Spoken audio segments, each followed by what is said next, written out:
Happy Friday, everybody. Josh here with On the Wrong Lead. Another episode of You've Gotta Be Sha Tinning Me. We're doing this live. I'm joined as always by Mr. Matt Carlson. And Matt, I am definitely not delaying and trying to get my entire thing set up over here. And that's why the intro is going longer. But, you said, yeah, all this royalty-free music, you might as well extract everything you can out of it, right? So. Exactly. We pay good money for this music. Nick Seaver's already in the chat. There it is. Saying LFG, Mr. Twin Spires tourneys himself. I wonder if there's any tourneys on. Well, I know horse tourneys started doing stuff for Hong Kong. You've messed around with that at all? It's just Happy Valley. I play like the $12 on Wednesdays, so okay. It's just something to do to like load it in and get it going. I don't think they do anything for Sha Tin though, because like the tote click over gets weird. So, but gotcha. It's fun. It's $12, so it's like all right, yeah. I play. All right. Well, I am fresh out of volleyball. I literally I have volleyball that goes until 10:15 Central. And also, tonight's card is super early because of the Aussie race, I think. Because I feel like they don't normally start this early.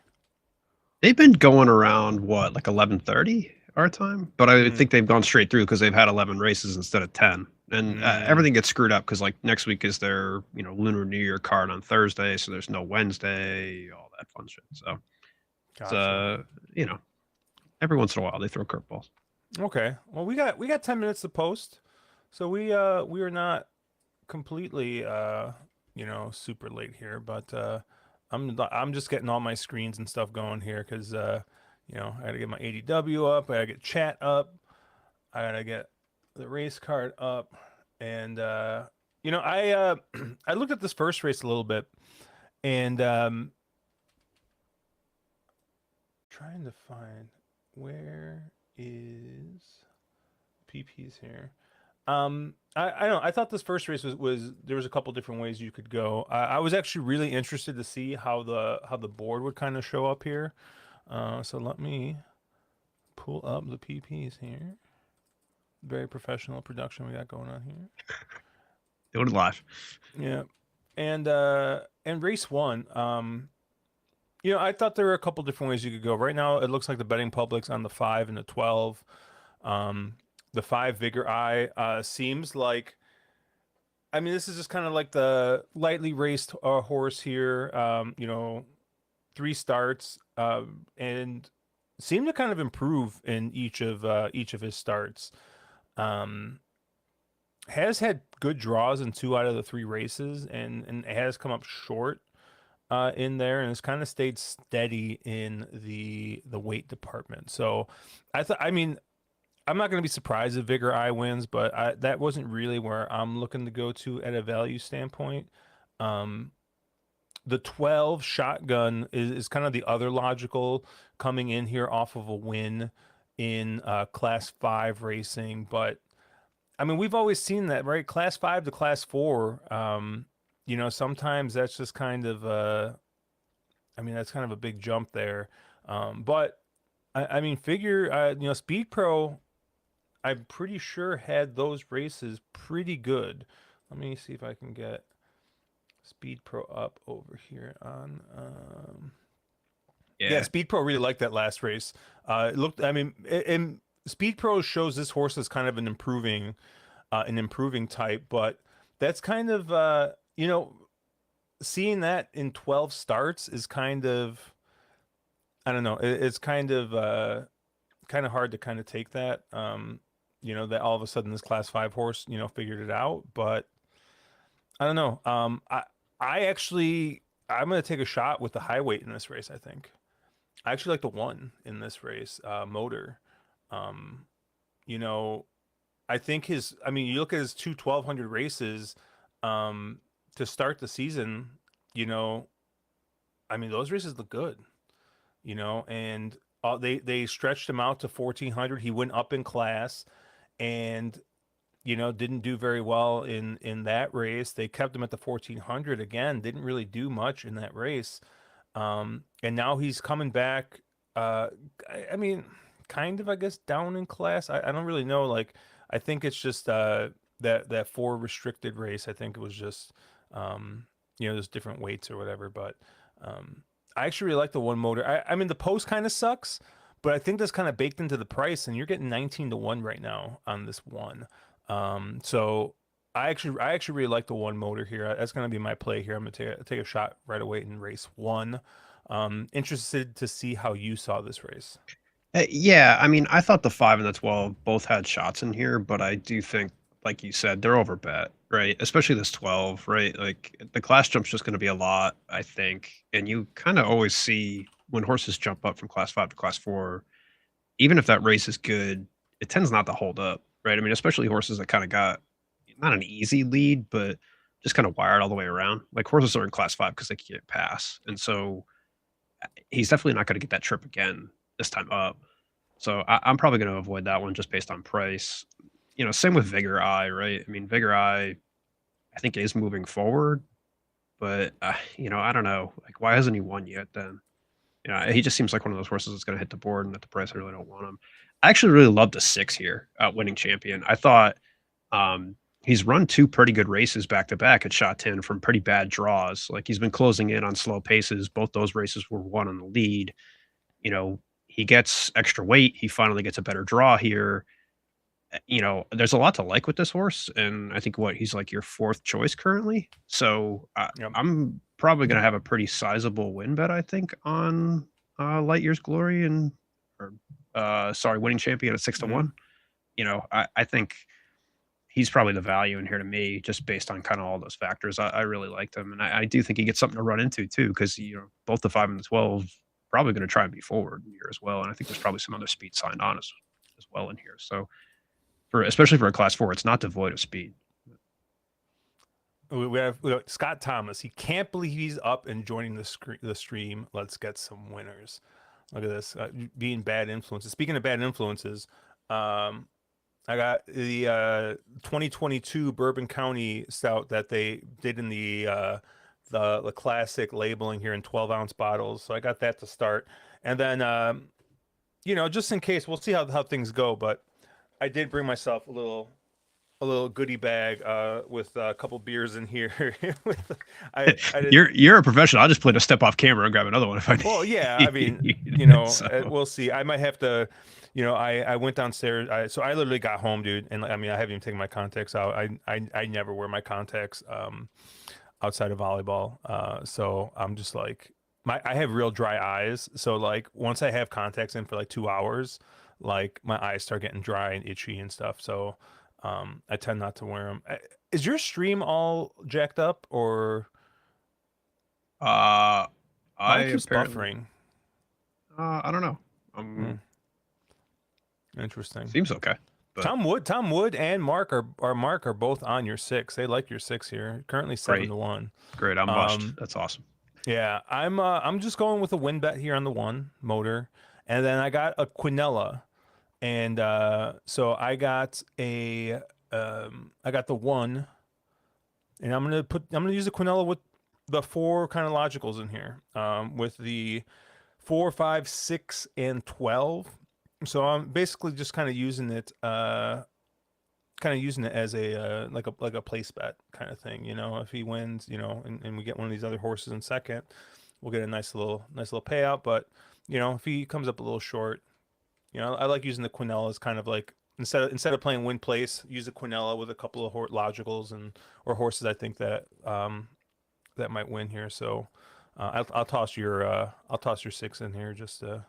There you go. A little extra mush on me from Yeah, everyone exactly. here. I mean, if it's But not Mark, if it's not you know, Nick is on the 4. Nick likes the 4. We didn't talk about the 4. That's live wire. Zach getting the board again means that this horse can get bet. Which is funny, right? You see the horse first time out, it's got Zach. He's 3 to 1. Um, gets is that Guyan second time, and and he's Maxime, 11 to yeah, 1. So, um, coming back here with Zach again. gets the rail. Um, but I mean, I don't know. In the 1,000 meter race, right? He had his his pick, right? He had the outside rail here. So, um, yeah, I think the Robert stream is just messed up. It's been messed up like that. I don't know. It's been doing that. It's been buffering like for probably a month now. I don't know. Every time they go off, like especially, and it's funny because the audio doesn't cut out, but the actual video I think cuts out when they're Yeah. running. What's the It's other? just been choppy. It's weird. Do you have the raw feed? I don't. I've been trying to find it actually. I need Keith Bush to show up and link that to me, but I don't have that. Yeah, So I don't know what the heck is going on. I thought it was like Racing Sports or something. Was the Racing and Sports I've thing? never Was it? found it. I don't know. But yeah, everything through Roberts I think has been kind of choppy like that. You see it like cut out and just jump. Yeah, I So got like the rainbow colors over there. yeah, I'm on a CRT. it's been doing that for a while. So All but right, here's Racing and Sports. Let's see. I thought they had the raw feed, but I could be wrong. in the meantime, the stout that I opened that has been aging in my basement for probably 8 or 9 years now, which I think is readily available, but I cannot get. It's from Jackie O's Dark Apparition. Mm. It's almost still. So, and I think I let it go for a little too long. So, You know, actually, what I've been wanting to buy because I haven't had it in forever, is Bigfoot, I don't Sierra think I've ever had Nevada. it. Sierra Nevada. It's a barley wine, but it's a barley, and so it was one of the few like widely available barley wines for a long time.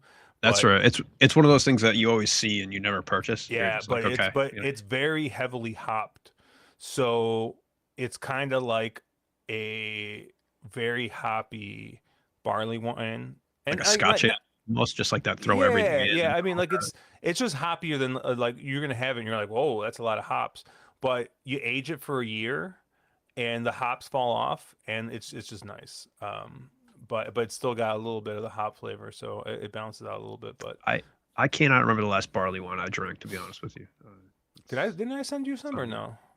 Yeah, you probably did. That was probably the last one. So, no, I don't actually. Yeah, you did. Oh, You did. The Revolution. That yeah. was probably the last one I drank, but I can't remember the last one I purchased. So, CHKJC feed.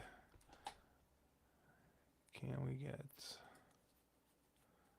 a different feed here? all right, they're moving in.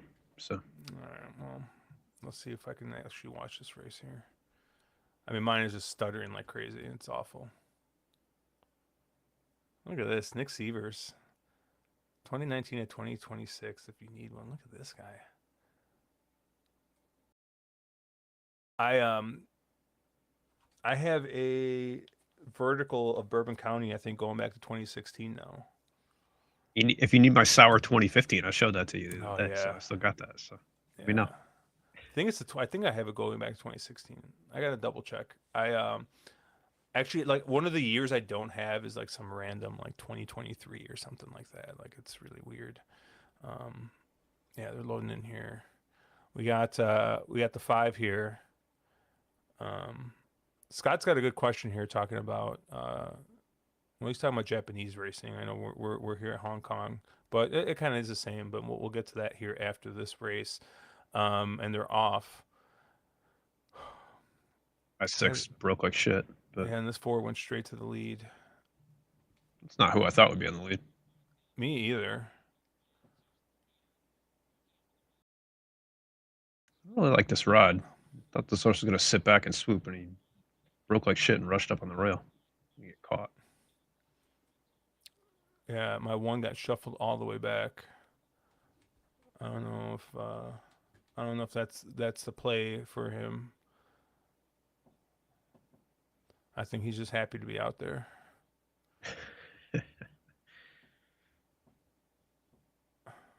The six is going to get stuck as hell. I mean, he's gonna try and get outside, but He's just stuck behind Zach. Zach is just sitting there not doing anything. And no response because you ended up rushing up like an idiot. oh no, you just too like. Is that the 8?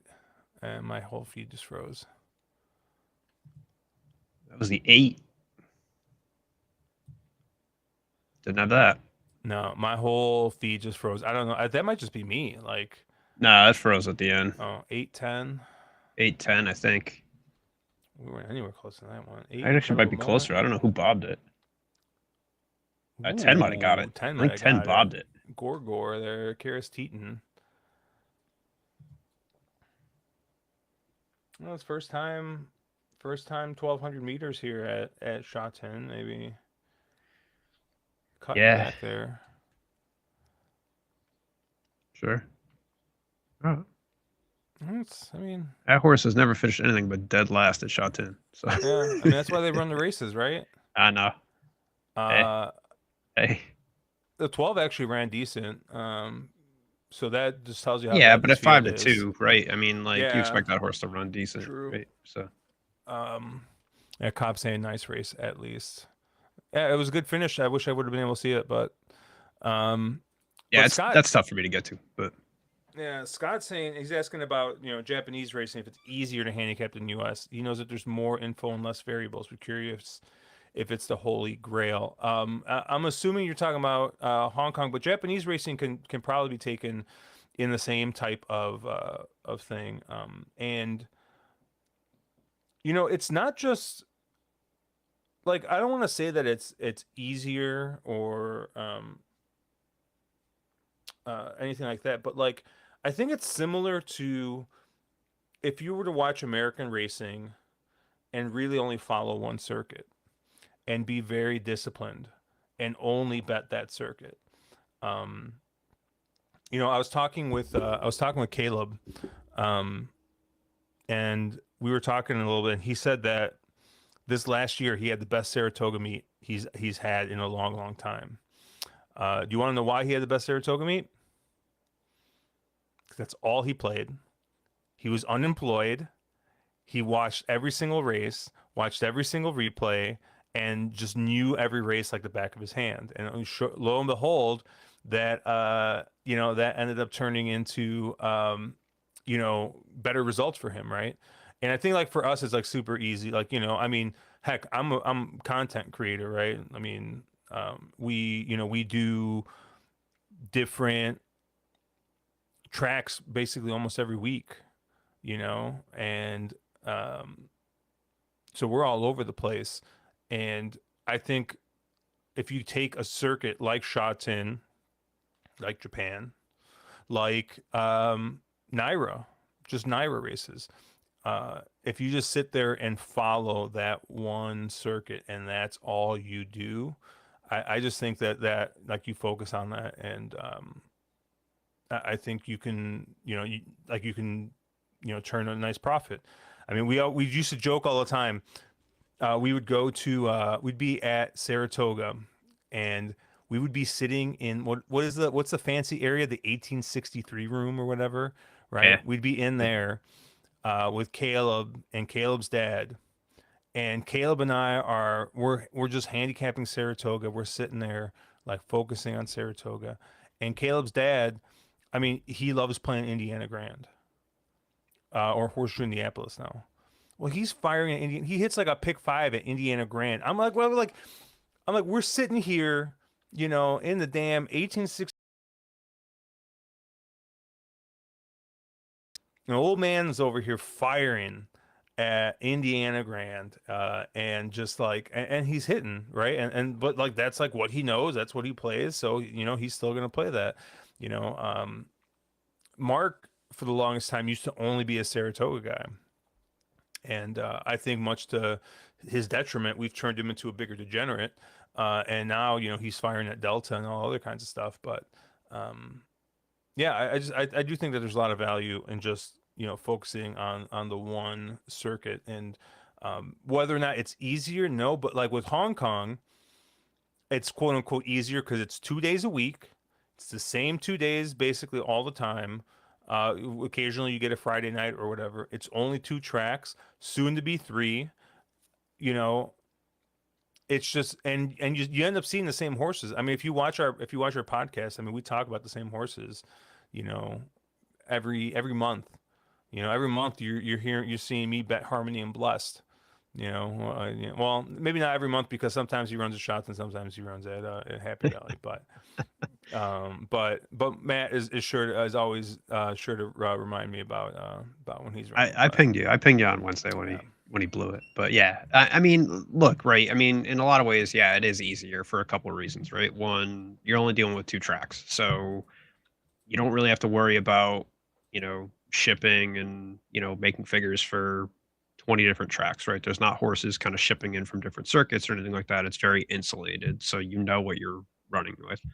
I would say the data is better, right? So in some ways that's beneficial, in other ways it's not, right? Like in some ways data being accurate definitely helps because you know what you're getting. There's no, risk of saying, "Hey, you know, uh I'm taking a race where they put the gate in the wrong spot or something like that," right? Like, so the run up was one thing and it's another, right? Like that happens in US racing. It's not going to happen here, right?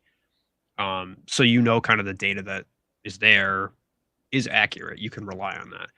The downside of that is, right, like in US racing, you could probably get advantages when data's wrong, right? If you pay attention, part of watching that circuit, right, is the fact that if something shows up in a past performance that is incorrect, you have an advantage over people.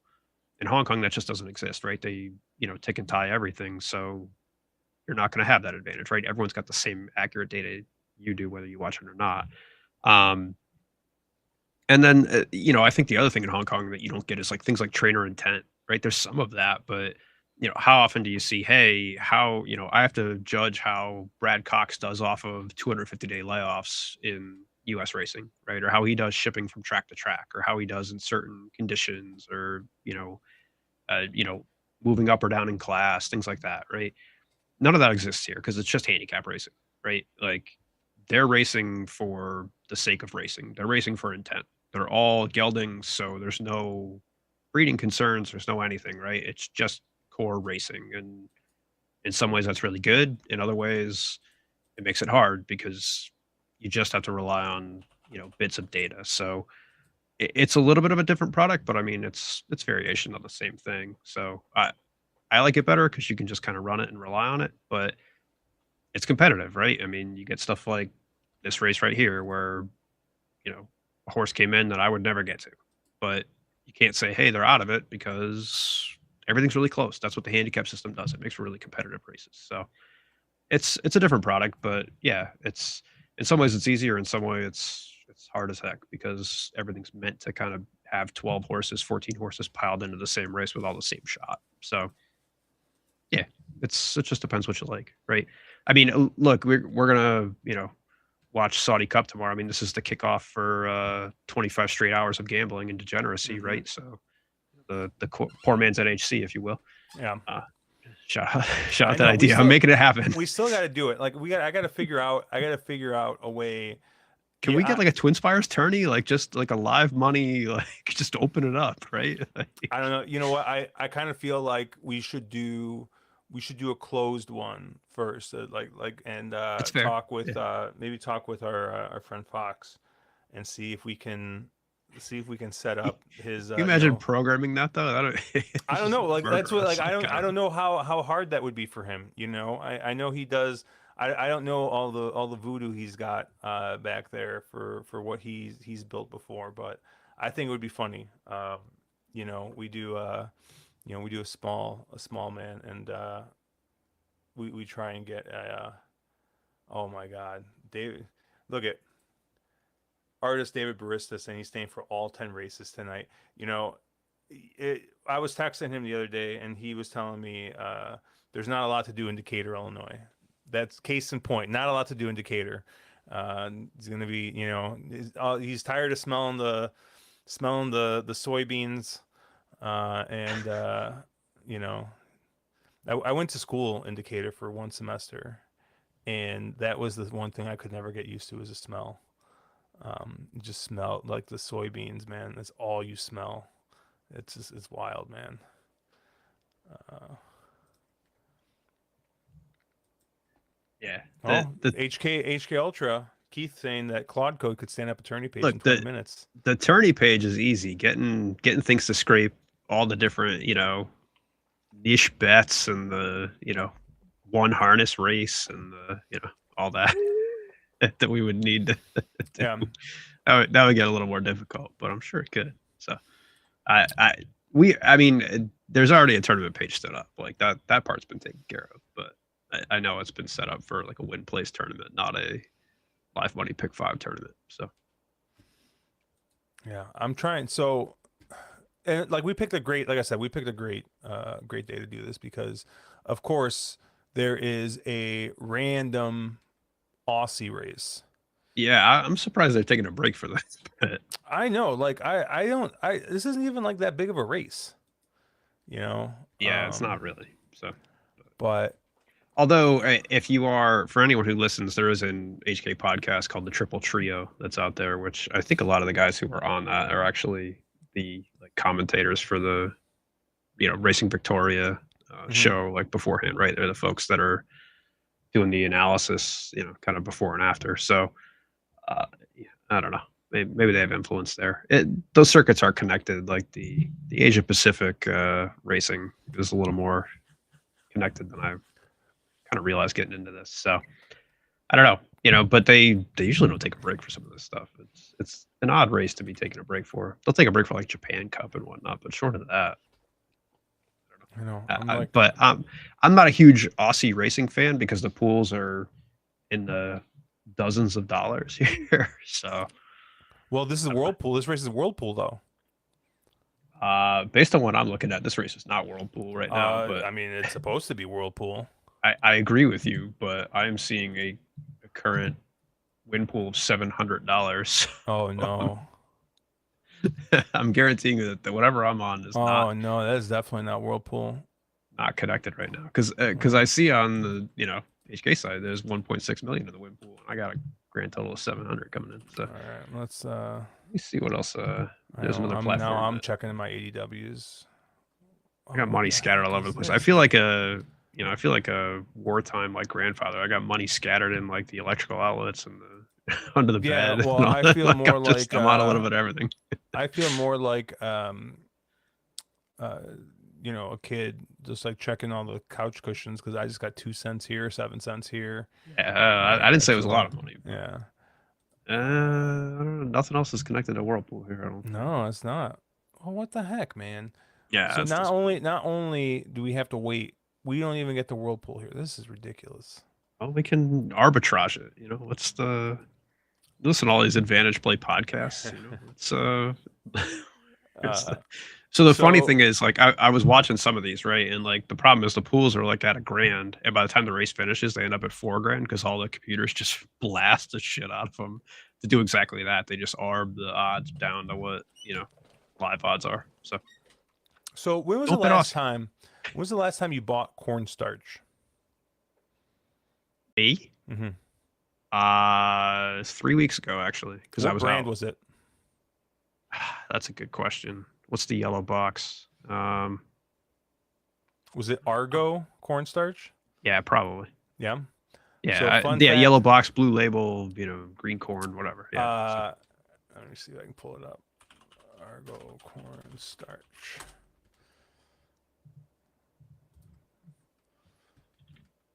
This is great. Although I might have, you know what? No, it was the Target equivalent of that. So it was the cheaper, it was the generic Argo. Okay, but this is I couldn't afford the real cornstarch. This is the one. This is the one that you've seen before, right? Yes. Yeah. Absolutely. Okay. 100%. So Argo, right here, named my high school. Why? Because it literally was made.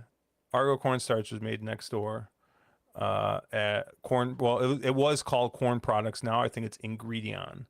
Because David Briss is talking about how the south side of Chicago is plenty of that corn burning too, and you can smell the corn at Hawthorne. My high school is on 63rd and Harlem, Argo High School, and it was named as such because the Argo products were there. And it's really funny because it was one of the David Bristol used to work in Summit, Illinois, the town that Argo is in.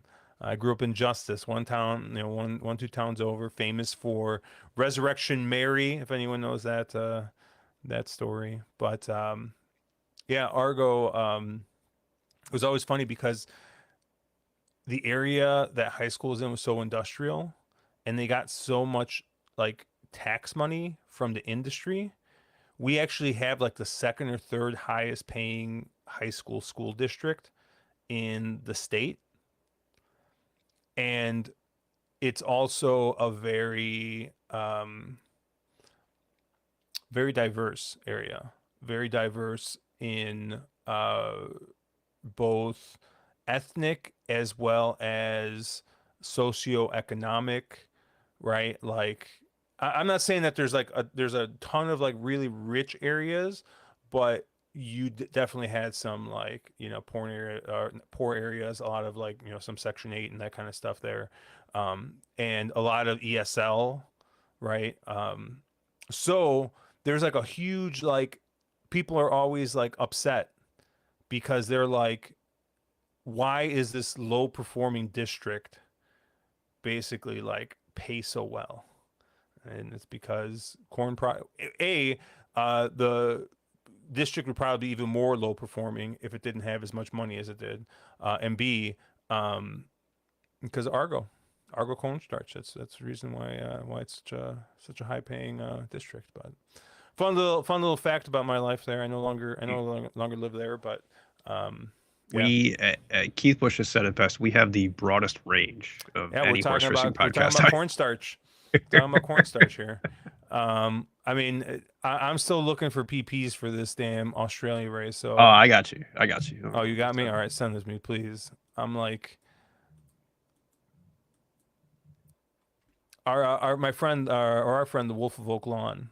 He has a fun theory, and like whenever I'm just like really want like to um just be like absolutely um just degenerate. He has his he has this theory basically that you follow the place pool, and so you just watch the place pool and that's what you bet. Because for some reason, like sometimes the place pool is just like way out of whack. And like I don't know, like it was just like a theory that he had, and so like I would just every once in a while, right? I'm just like up late at night, and I'll fire $20 at some horse that's like favored in the place pool, but is like fourth choice. Um, Not profitable whatsoever. But you know, This is probably going to be a tough race though, because it's an 8 horse field that has 2 very heavy favorites. So what race are we at? Race 8, right? race 8, yes, is the Race I don't know 8. the name of this thing. It's like the Lightning Stakes or something, right? Lightning Stakes, yes, that it is. Yeah. We got 4 minutes to post here. Yeah, it looks like the 4 is currently 4 to 5. So what do we got here? Tentris is 4 to 5. Let's take a look here. Got that and Giga Kick, who's Giga currently Kick. sitting 5-2. And Giga Kick coming in off of 2 wins, but I mean these are both horses coming off a layoff. Giga Kick's one on both the heavy and good going. Yeah, I think if you're going to argue against the 4, it is that he hasn't really run well off layoffs. Like if you look at that first Flemington race, he kind of Yeah. didn't show, but he's been running longer. So I mean, this is 5. It's interesting that Damian Lane gets back up here. Damian Lane is it's a Dolphin. Yeah, so I mean, he might have to, right? Like Yeah.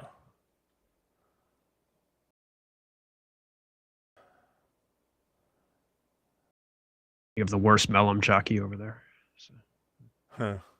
Mellum. Because he married what, Jamie Kah or whatever her face is, right? I don't remember. I think so. That's all I know about Aussie racing. Someone's married. I'm gonna try the 2 in here. Actually, I'm gonna try Barakil. I don't know. I know nothing about Australian racing, so I'm betting a grand total of $5 on this race. I think, but he's run well off layoffs before. I don't know how Mooney. I assume that's Mooney Valley, MOO, right? I'm Yeah. going off of what I see sitting at the bottom of Yes, we will have Keith is that. asking if we have late. Of course, He's we have he's like, late. get to the Yeah, good he's like, shit. get to the stuff. Stop He's talking all right. about No more cornstarch and Aussie cornstarch. racing. Like, what are you guys No more doing? Aussie racing. All right, Get the F out of here. yeah, we got 2 minutes, and then we'll get to the late pick three here. Let me pull up. Oh my God, why am I blanking on the Australian racing site? Yeah, I this have tells no you idea how what the long it's Australian been. This racing. tells you how long it's been since I've. Yeah, where's Nafi? Shout out Nafi. Oh yeah, dude. You know he's. Or who's the guy that always tags us? Um, um Fat Win. Where's Fat Win at? He's always tagging us, right? He's always like. That feels I weird whenever I say that out loud too. I mean, All yeah, right, yeah. Flemington. What do we got? Let's look at the speed map. Hmm.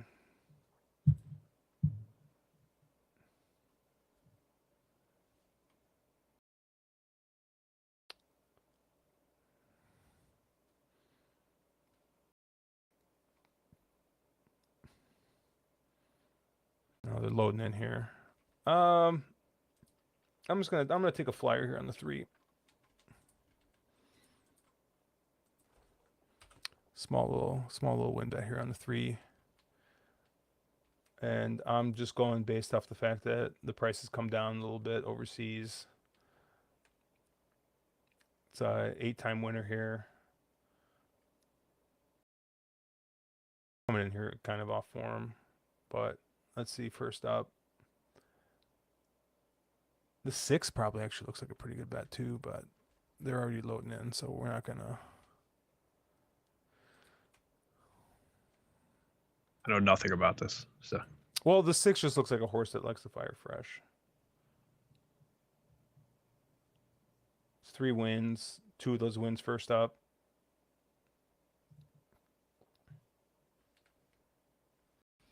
But we'll see.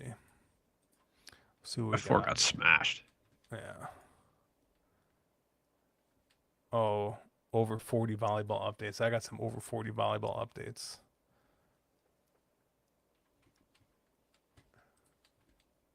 They're off. I do love Australian racing because they're just all sprints. And it's just like, all right, let's get my money in and I just want to see what happens. Look, if Japan and Aussie had merged pools, like I probably would reverse my sleep schedule. Like I'd be pretty much all in. But it's like you can't bet these. They're non-world pool. I got 11 grand in the pool. Like it's not a thing. 13 grand, yeah.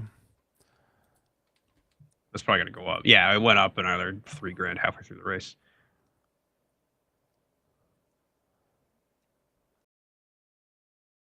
Two, 7. It Looks was good. 2. Come on, go with this 2. Get them cheek pieces up. He's screwed. No way he's Is that flying. the 4? That 4's flying. Oh my goodness. Yeah, okay. That Yeah, money was 4, right. There Jesus. you go. All right. I got excited for all of half a second until Dude, that 4 was just, I mean, yeah. All right. Goodness. Okay, that's why Damian Lane was on that horse. Yeah, once again, money is correct. Great. It's all good. This is why people aren't here for our we got 30 minutes now though before. Yeah, we can race. squeeze in a late pick 3 here. Exactly. We're gonna start here in race 8, the late pick 3. And like I said, it usually takes about 20 minutes to get through the late pick 3. So we'll be back to take a look at the next race here.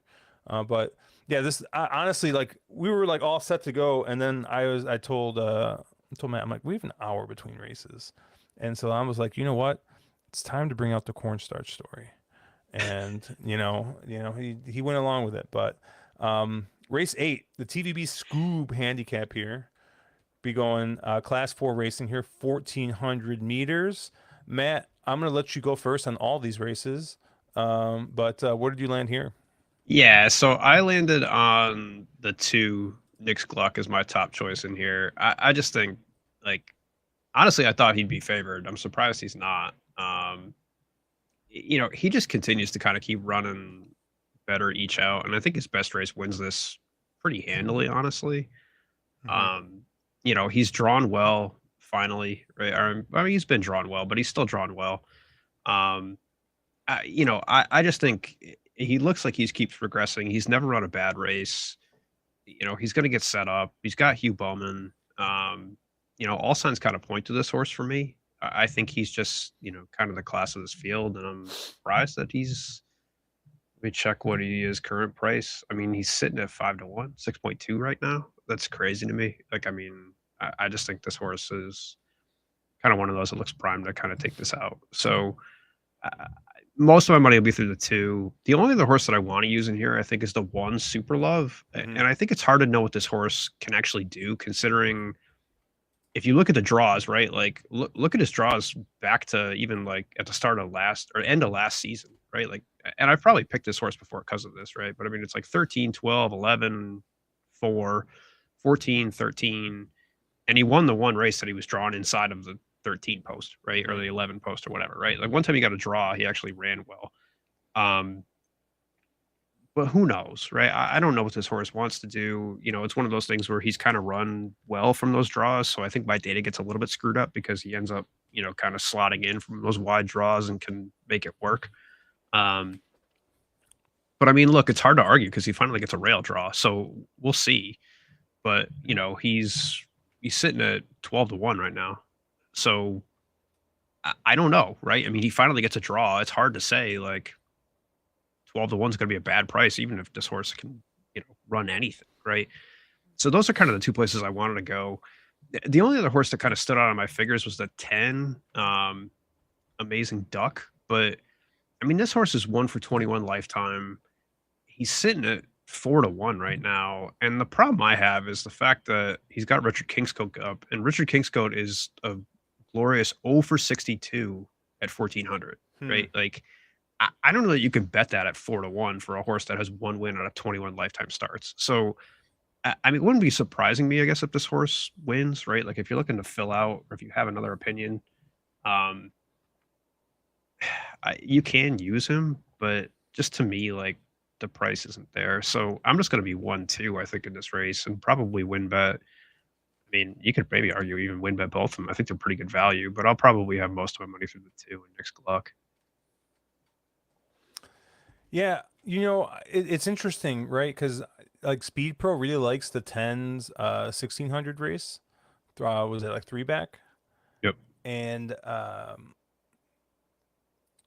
but this horse is how many times? This horse has run nine times at 1400, and in the last year, like I think his like lone try was just an absolute abysmal effort. Um, I mean, I was at the end of the season last year, right? Um, I just don't think you can take a short price on this race. I'm basically with you on the one and two.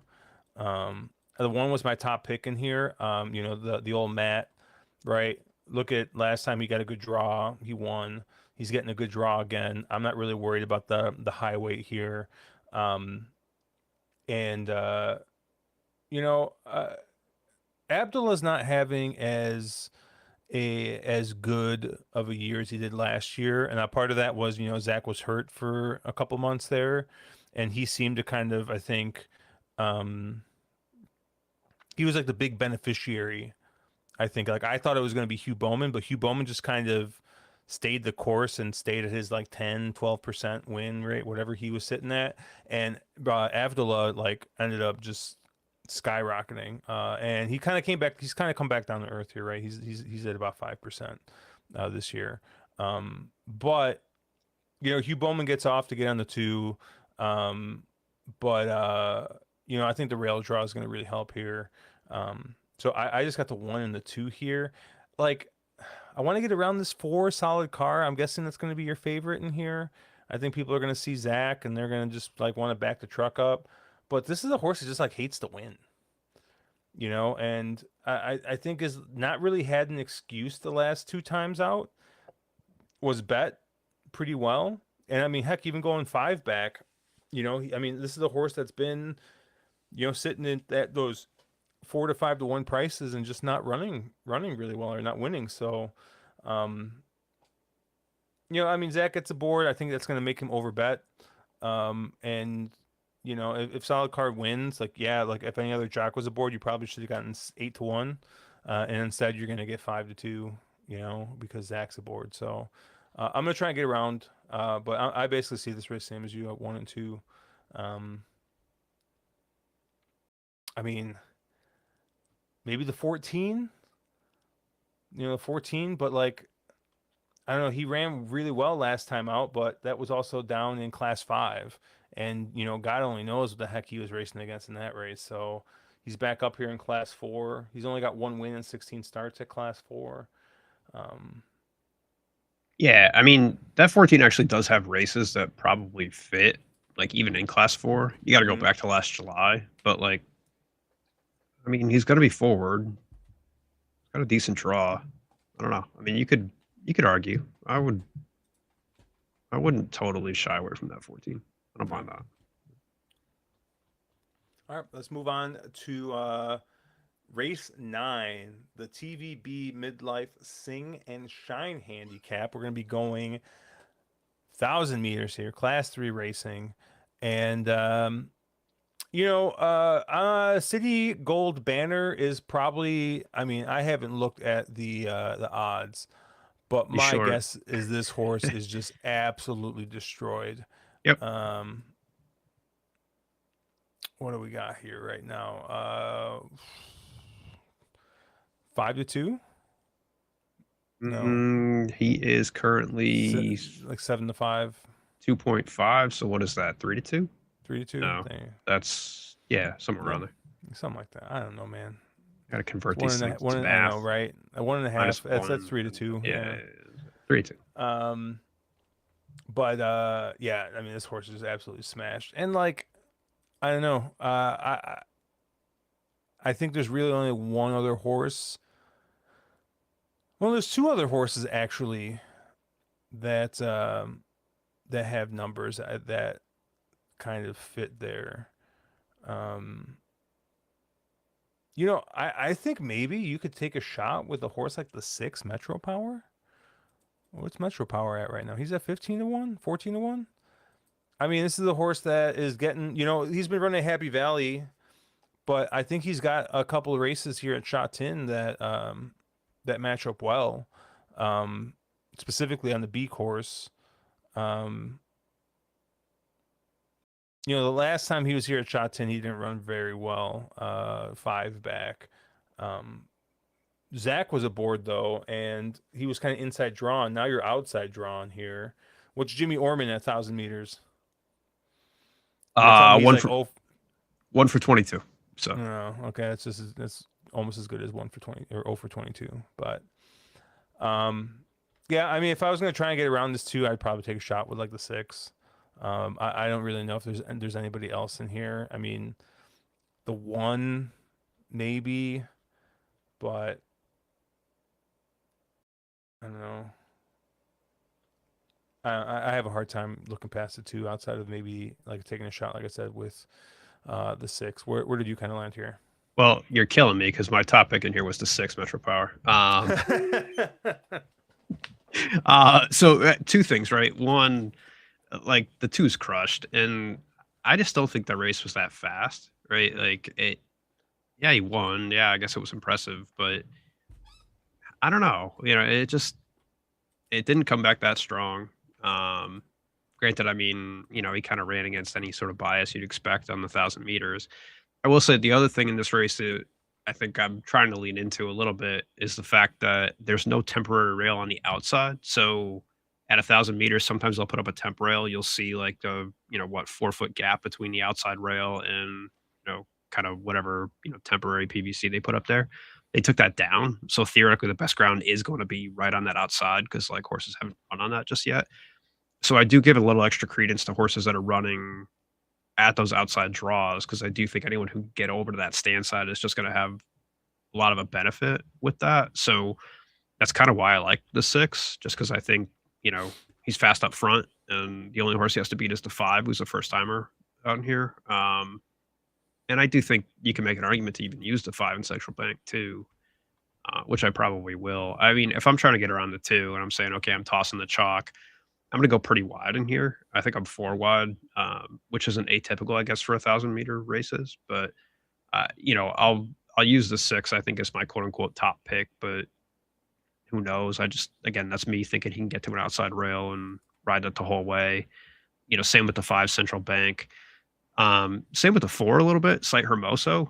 Part of this is a play for Brent Abdullah. I think he rides really well at 1,000 meters. If you look at his record, like he's hit the board, he's won 5 out of 28. He's hit the board 13 times out of those 28. So he's a really good 1,000-meter rider. And, he's just one of those that I think keeps moving forward, right? Like if you look, both those races at 1,000 meters, I think were, he was kind of drawn on the opposite side. He was, running kind of closing into slow paces, and especially at 1,000 meters, it's not an easy thing to do. And I think you just get a lot better price than you do the 2 in here, and he's going to be closer to that stand side rail, granted mid pack, but Abdullah kind of knows the assignment, I think, at least in here. So he's one that I want to key in on as well. And then the last one, I think the 14 Turquoise Velocity. Again, a horse that really hadn't shown much, especially the last up, right? I think you can kind of excuse that last race just because I think he got kind of smashed and then dropped out after he tried to rush up. So, it at least has some excuses there. Uh, I don't know. He's at least worth to me, a shot given kind of the close to outside draw, given the low weight, given the fact that he won first up and he has an excuse second up. So, I forget what I saw for a price on this horse. Yeah, he's sitting at 4-1 right now. So maybe that's not the price I really want. But, if that 2 keeps coming down, you're getting at least a decent slog on that 14 as well. So I think it would be like 4, 5, 6, 14 in here and just go pretty wide and I pick 3. Just kind of try to get through it, especially getting around that short price Zach horse, because that's the only way that I think this is going to pay. All right. And then race 10, 1,600 meters, the TVB Miss Hong Kong pageant handicap. Keep Trump away from this one. Where did you land here? Same sort of thing. I think I wanted to get, I think I probably tried to beat Lucky Samgor in here as my main thought, right? Like Lucky Samgor has won 2 straight. 5 He's 2 fine. Yeah. And again, like one of those horses that I think is okay. I don't know. It's hard for me to completely toss him and tell you that he's no shot in here because he definitely has a shot. But I don't know. Just it's tough for me to like swallow that price on this horse, especially given he keeps picking up weight and he's got Jimmy Orman, like he's got a new jock up, and I don't know. I just can't justify the price in here. So I kind of went 2 different directions. I went probably to the lightly raced horses, right? I went to the 4 natural numbers. I just thought that last race kind of showed a huge jump in this horse, right? Like he was closing in, right? If you look at the, race 2 back, he really didn't do much of anything. And then at least that last race out, right? He kind of closed in. Granted, that was kind of with the flow of the race, but I mean, that wasn't even too fast a pace. And I think that was a pretty fast time. So I do think that this horse might have some ability. And I think, anytime you see a horse kind of just jump and the figs to me look like, okay, they're kind of static. And then you have a race that stands out.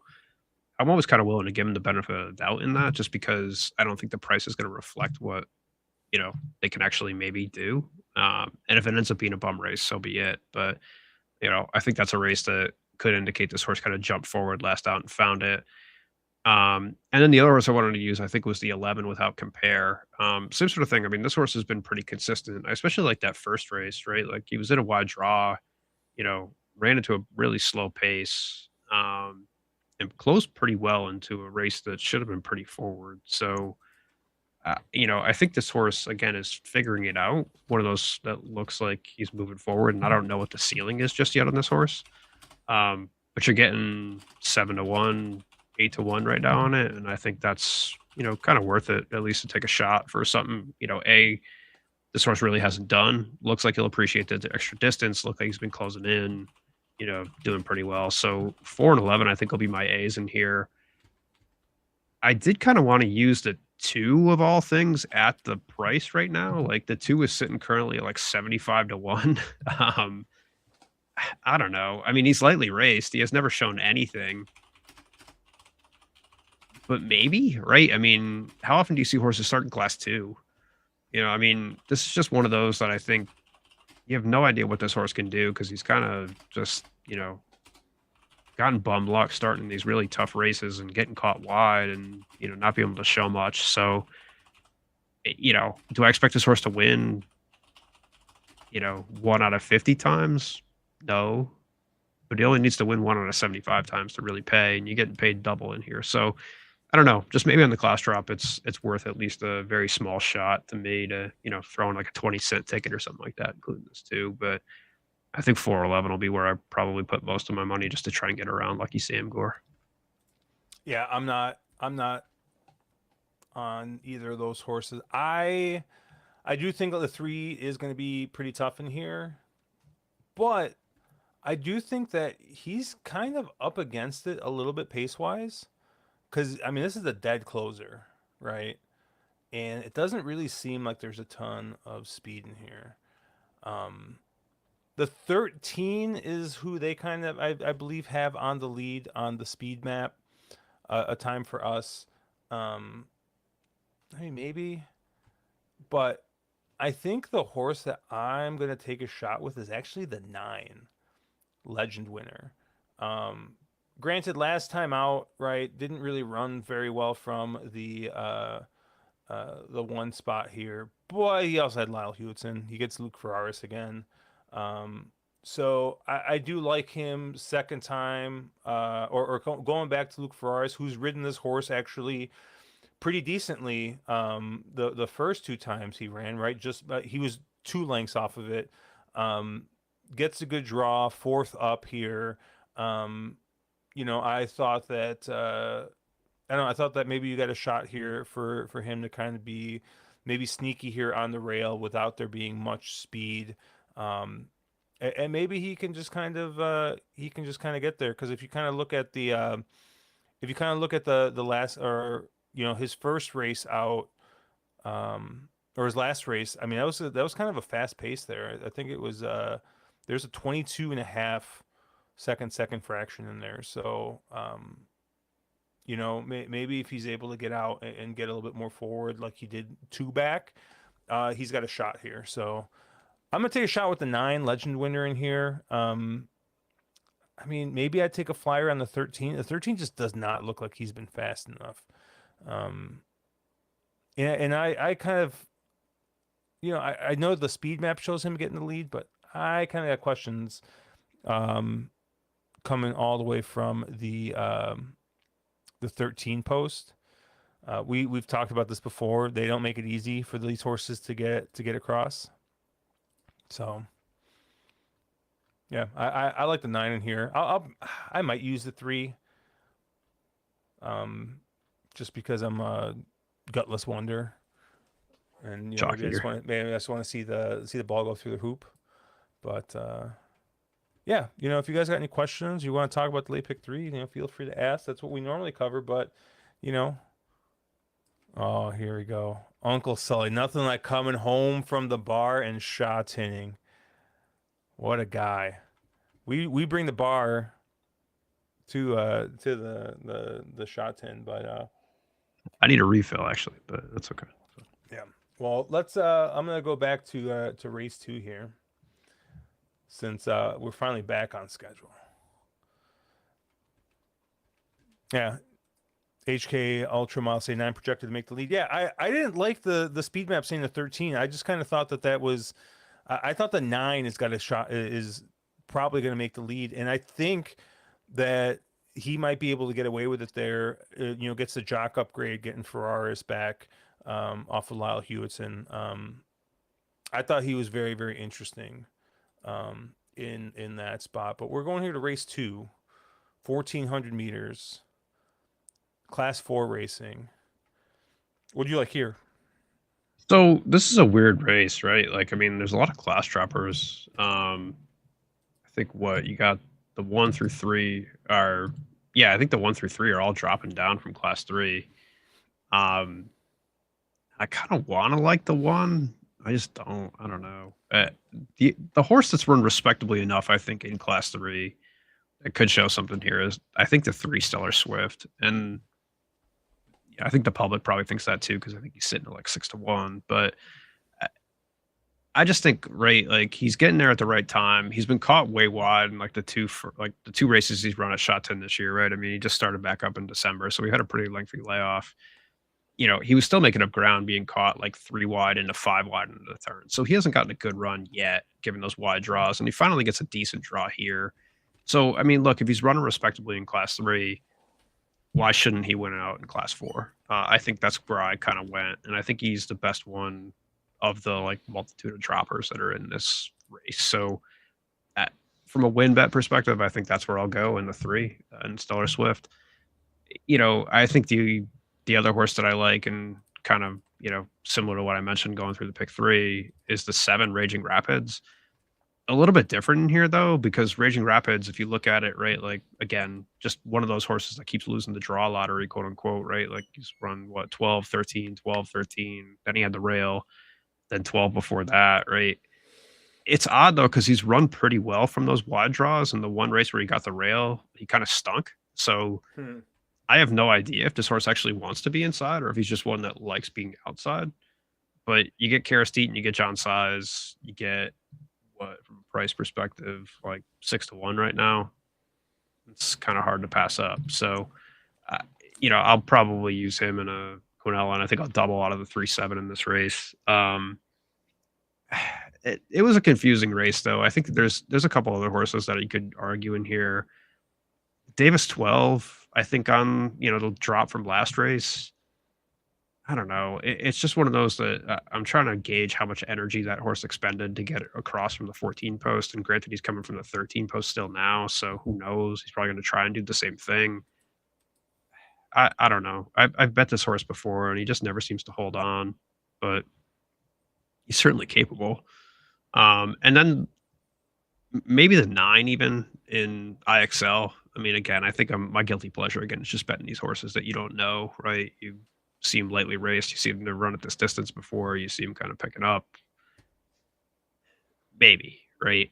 Maybe you could show something, and you're getting, 30-1 almost on this horse. So again, it's just one of those that like I feel like I don't have to be right that often to try and use it, but I think just from a win bet perspective, my eyes went to the 3 and Stellar Swift, and that's where I'll put a lot of my money in this race. Yeah, I mean the four looks kind of tough in here, um, but I just really don't like that price, and you know, I'm sure to my detriment, I'm gonna try and get around that horse. Um,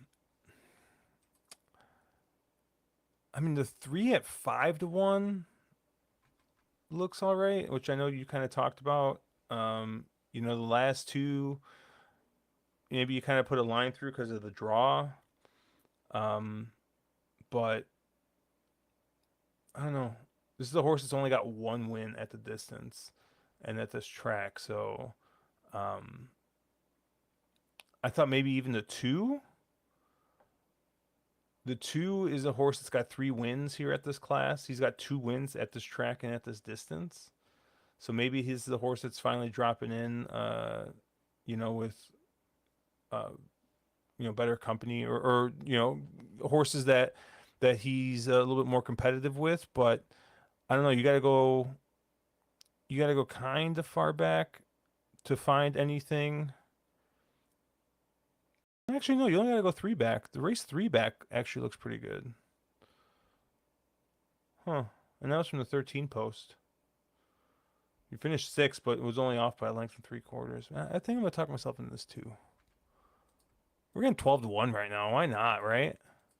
Shot, I mean, these horses, you see horses run wild off a class drop sometimes, right? Like they drop into Class 4 and all of a sudden they just show something they'd never done before. Yeah. So, And I'm just gonna use a Quinella with the 4 here. So I'm just gonna do a 2-4 Quinella, and then win bet this 2. I like this 2 here.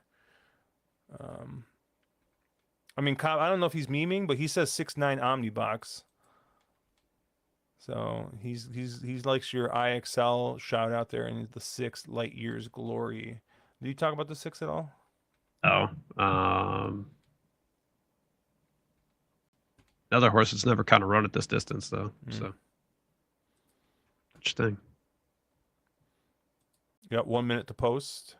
You want to go? You want to go get your refill before this race? Yeah, I'll run. Be There right you back. go. Yeah.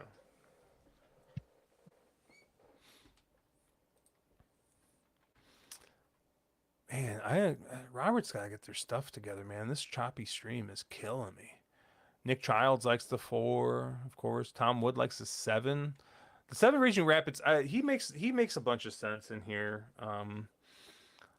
Getting the better draw, but I don't know. It's kind of weird that Abdullah is on the 6th and not the 7 in here.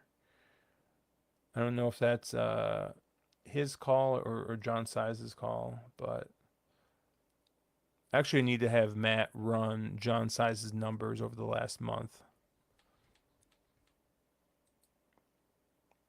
Uncle Sully saying he's got no idea what I'm doing, so I'm doing a 2 and 3. You recommend it, and the 5 and 7 some guy named Luigi evidently likes in a $1 EX box. 2357. I don't know who Luigi is, but hopefully I'm not on his list.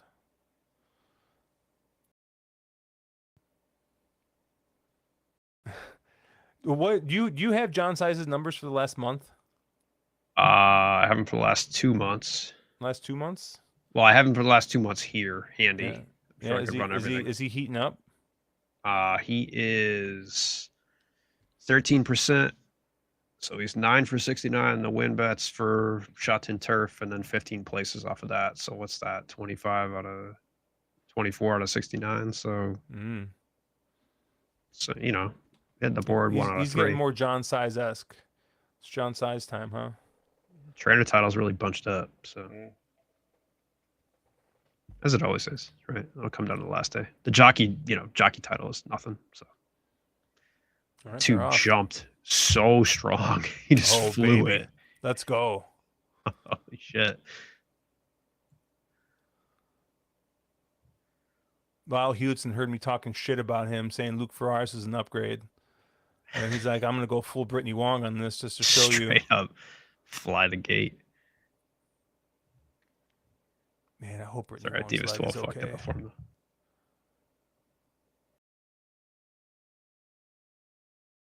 Man, this 5 is fucking my shit up. Come on. Get out of here.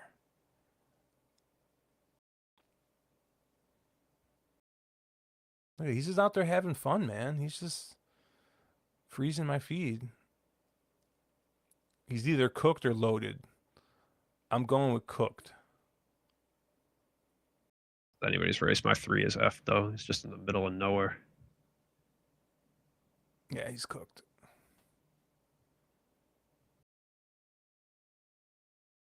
Of course, the horse I talk shit about is going to end up winning this race. At the 5? No. 4. 4 looks good. Who's that in the middle? The 6. 4, 6. Oh, but wait, we gotta look for Cobb's Omni box. He got the 9. Where was the 9 at? I think he's still running. No, he's down on the rail there. No, he's there. Fading out.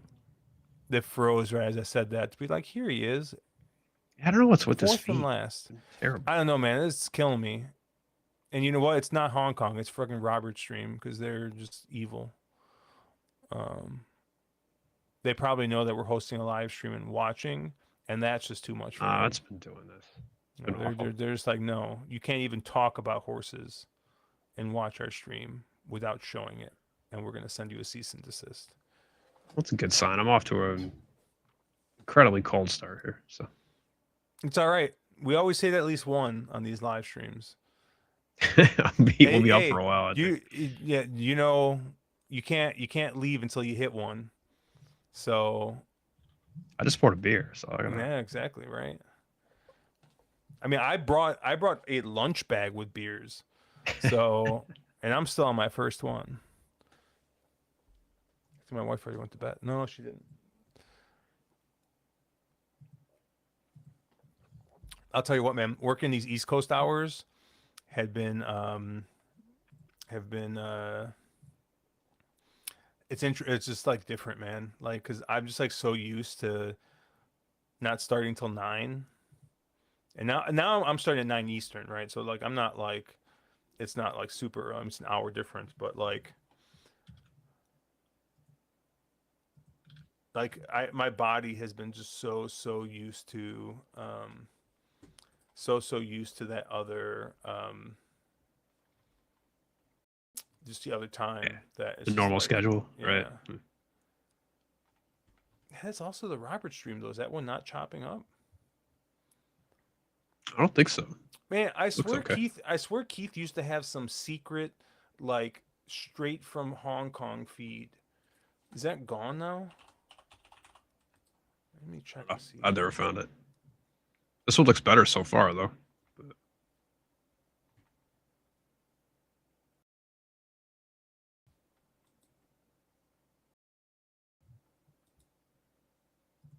Huh.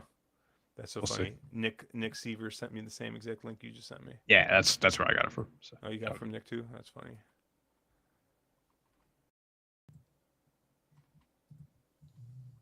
Oh,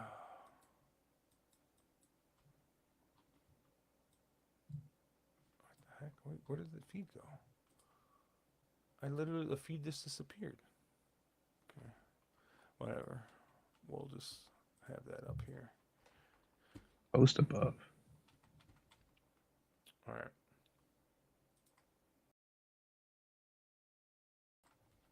Race 3. See if we can turn things around here.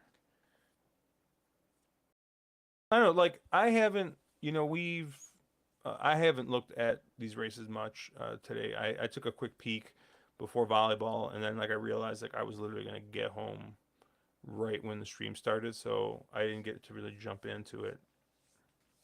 But um, I generally start with the speed map. I'm pulling the speed map up here. Looks to be a good pace. So pretty standard. It's a small field. We only got what? 6, 8, 10, 11 horses here. What's the betting look like on this race already? The 2 is heavily favored. Zach Purton on the in the 11. First time here in Hong Kong. That's surprising. I guess because Zach's aboard, they're deciding, hey, we're gonna go ahead and take a shot. Um, do you have stats on Richard's first time in Hong Kong? I don't pull any first time First time? stats. Okay. That's funny because Uh, no, I actually, feel like you talk about I first time do. stats I quite a do. bit. Never mind. I forgot. I actually do pull those now. So give me a second. And It like sometimes the sample is size like is just like so small that it doesn't well, matter, right? But past 2 years, 4 for 53, 8%, 0.46 ROI. So not great. Brendan's saying we can't leave until we hit one. We need to start drinking coffee or coffee stouts. There you go. I got some on ice just in case. Oh, he So says he uses the Australia feed. Did we miss it? I didn't see a post, but I didn't see it either.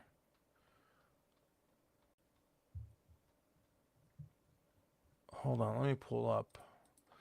Let me pull up the YouTube chat. Maybe the czars or maybe the YouTube auto. The YouTube probably auto or YouTube probably auto mushed it.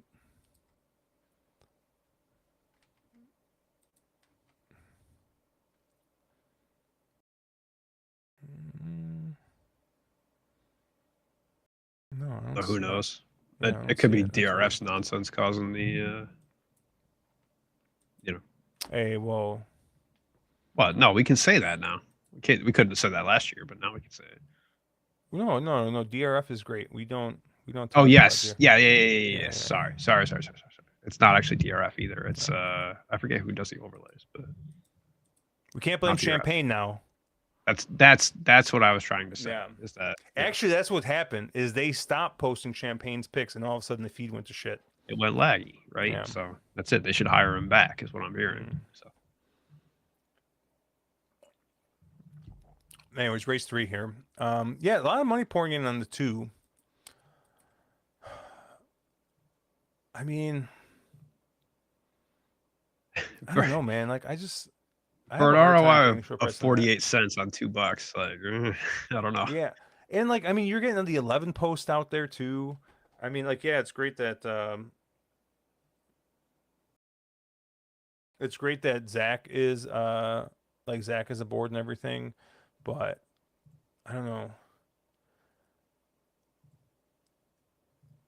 Mm.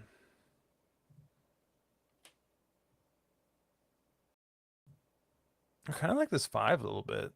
Harold Wynn. I like seeing Hugh get aboard. I mean, this horse has been pretty consistent. What kind of price we getting here on this 5? We're getting 7.5 to 1. We're getting 6.5 to 1 as soon as I say that. Might come down a little bit, but Yeah, I mean, he seems to fit, I think, in this race. You know, if you squint hard enough, the 3 kind of fits. But I don't know, man. I don't always like these kinds of horses that just kind of jump back and forth between Happy Valley, Sha Tin, 1,000 meters. Hey, let's get an all-weather race in there. Like, are they trying to just muddy up this form? Are they trying to like get this, like, you know what I mean? Like, what are they? What's the plan here? He's been in the money 4 times in 13 starts at this track and distance. So but he's only won twice here in Hong Kong. So, I mean, so is the 5, but I don't know. The 5 seems like, I don't know, the 5 seems kind of consistent though. The 1 Mickley he's got 2 big figures. But that was in class 2. Dropping down to class 3 last time. Mr. McGonigal. I mean, he's been dreadful, hasn't he?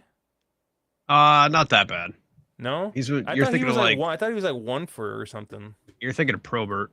McGonigal's done okay. He's had a couple rides that have actually been decent lately. Okay. So he went from like do not use to maybe sometimes. Dude, Jimmy Orman's kind of turned it around a little bit, huh? Yeah, he's very like distance dependent, right? Like he does. Yeah, but he was like one. Well. He was like 1 for 100 or something, wasn't he?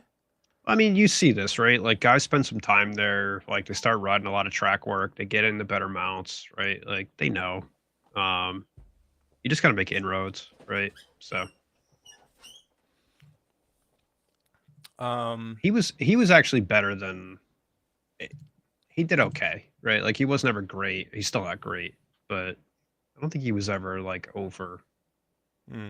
But Robert's been so bad he got kicked out of the circuit. Like he's gone at the end of the month, and they're bringing in actually one of the Aussie jocks that we Damian Lane? we just watched at Flemington. No, they're bringing in I forget his name, Blake something or other. Damian Lane rode at Hong Kong for a little bit, didn't he? I can't remember. Not since I've been watching. Like I think he shows up for like the jockey challenges now sometimes, but Gotcha. Yeah, I forget the guy's name, but young kid rides in like Australia. I think he's like second or third behind J Mac. Dude, so Brendan's asking if we're playing Saudi in the morning, and yes. Yeah, I might before I go to bed, I might just toss in a horse tourneys. Because I've done pretty well on horse tourneys with Saudi, if they still have it. Or is it Dubai? I always forget which one they have. Maybe they have both. I don't know. I mean, look, I think if we're passionate about anything, it's Arabians. So, well, they skipped the Arabian race. Do they? Why?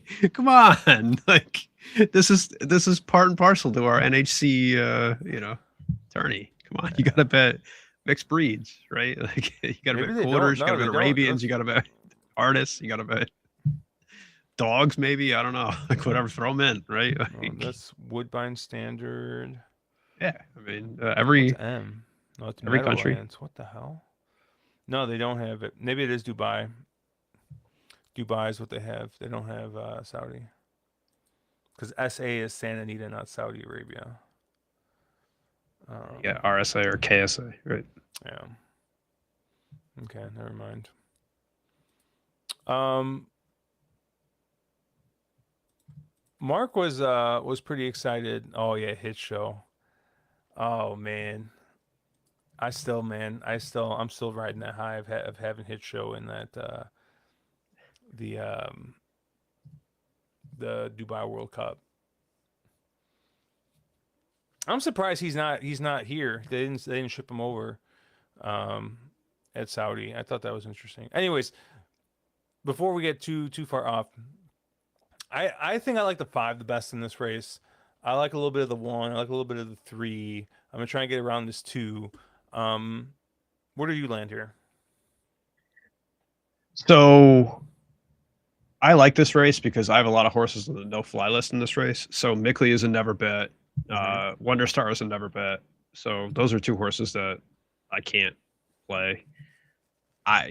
Red Sea, I might include, right? Like just because he's so short, like maybe someone knows something here. Like it's into that territory where it's like, why is this horse so short? I went kind of wild though. I mean, I went for some prices. I went for the 4 a node and 11 rising from ashes.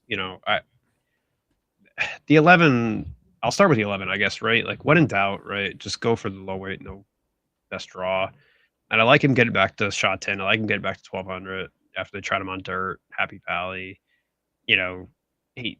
The problem is, right, he's never had a win at 1200. It's his 48th race, so like it's hard to say this is what the horse really wants to do because if he really wanted to do this, they probably would have run him at 1200 at Shot 10 at some point. And also by the way, Cody Mo is 0 for 18 with no places at 1800, so or at 1200, sorry. So I mean, not great. But it's been a while since he's been down in class 4, and so I think there's a chance that this horse actually shows something at a monster price. And so I think he's willing, worth a use in here. Mm-hmm. And then a node, same sort of thing, right? Like I wouldn't want a horse normally that's been fading out the back at these slow paces at 1400 and 1600, but maybe he just needs shorter, right? Like I don't think he's going to get the lead in here. And so, he's got the bug jock, so he's losing weight. He's 4, so he's, theoretically still moving forward a little bit. I don't know. I mean, it's a tough race to me, but I think he's got some excuses, and I think maybe 1200 is just what this horse wants to do. So I'm going to probably take a shot, probably on the win side with a node, and then use 4 and 11. I'll probably use the 2 as well. Again, just there's not a lot in this race, um, but I think I'm probably going to play like an each way bet on the 4, and probably play a little bit lighter in this early pick 3 just because I don't love this race at all 3 of them, and the dirt race and race 5 either. This isn't exactly the ideal setup for what I'd normally bet through a pick 3. So I'm going to keep it pretty small. So here's a more important question. Do I go with the 2024 barley wine or do I go with an Imperial Pilsner? Who are they by? You gotta They're both expand that. by New Glarus Okay. in good old New Glarus, Wisconsin. Only available in Wisconsin. So whenever I would go up to Epic for training, I would pick some stuff up. We went to the brewery last year. Yeah, I think we went last summer. We stopped by after a funeral, and the brewery was under construction, so we just went to the tasting room and we bought a bunch of beer. But we had a couple beers there. It was nice. But what am I going with? I mean, it's 1 a.m. my time. It's midnight your time. The barley wine probably seems a little aggressive, so probably the Imperial Pilsner would be I mean, the my Imperial choice. Pilsner is 8.7%. What is the Okay. The barley one's probably like double that, right? But Mm, I speaking of don't both remember. breweries and funerals, I have to lament the fact that my favorite California brewery is closing as of tomorrow, um, in What a brewery? brewery that no one's ever heard of, Oh, Casa Agria. But it was a brewery that produced like world class sours that I could not get out where I am, and I, of course, followed them on social media and saw that they were closing. So it was a sad, sad day for especially Valentine's Day of all things. But Uncle Sully says none of so, the above, but he didn't get a vote. That's definitely a pilsner.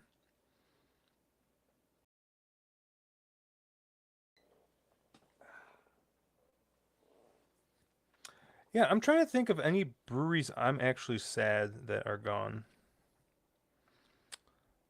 Um, there is one that I'm sad that is gone, and not necessarily because of the quality of beer they made, but just because it was always a well, actually, it's two breweries that closed, but one was Sin City Brewing in Las Vegas. And this was really funny. I actually don't know who made their beer. Um, because it was yeah, it was one of Las Vegas' oldest local breweries. I couldn't believe I don't believe that. Um, but they had locations on the strip. And so what you could just do is you could just go and like you'd be walking the strip and like you could just get an IPA and they just give you a fucking 24-ounce IPA and you can just walk around with it, you know? And like was the IPA good? It was fine. You know, it wasn't I'm not going to tell you that it was like I'm not going to tell you the beer was great, but the beer was fine. And like you used to be able to get like a 24-ounce beer for like $7. Just grab one of those things and just walk down the strip, right? I mean, that was a deal, right? Because it was, I mean, I literally, it was like a beer like this big, like it was a huge beer, um, and it was really before. I mean, it was 2020, 2019 when I was going. Um, Actually, it was probably before that. It was probably like 2015, like 2016, 2017, because I've only been going to Vegas for 10 years. The first time I went was my 30th birthday. But when my wife and I would go, we would just always make sure we'd stop by there. We'd grab a couple beers. They had a nice amber ale or like a Vienna lager type beer and just, walk around with that. But they went out of business, I mean, a long time ago. I think like 2020, 2019, maybe even before then. Um, but, it was sad. It was sad that they closed um, because they just had like, it was like no nonsense. Like it was literally just a beer stand basically that sold their beer, right? So it was probably contract brewed if I had to guess, by somebody else, and it was probably some like mass produced like, or it was probably like Gordon Biersch or something who made it. You know what I mean? Like yeah. it wasn't like. Have you been to Rock Bottom? Do they have Rock Bottoms out by you? Do you know what Rock Uh, Bottom is? I know what rock bottom is. They don't have it out by me, but I've been But to like them. it's like that, like Rock Bottom, or what's the other? There's the other chain, some other Granite City. They have one of those. Yeah, yeah, yeah, yeah. Yeah, just like one of those places, or even like if you think about like B Dubs, like B Dubs has got their own beer that gets contract brewed. Um, is Five Rabbit still around? I think Five Rabbit actually closed. They were in Chicago. They unfortunately expanded way too fast and expanded to a huge location um, in Bedford Park. They had this huge brewery and they used to in 2015 like they actually made the news because um they used to like sell their beer in um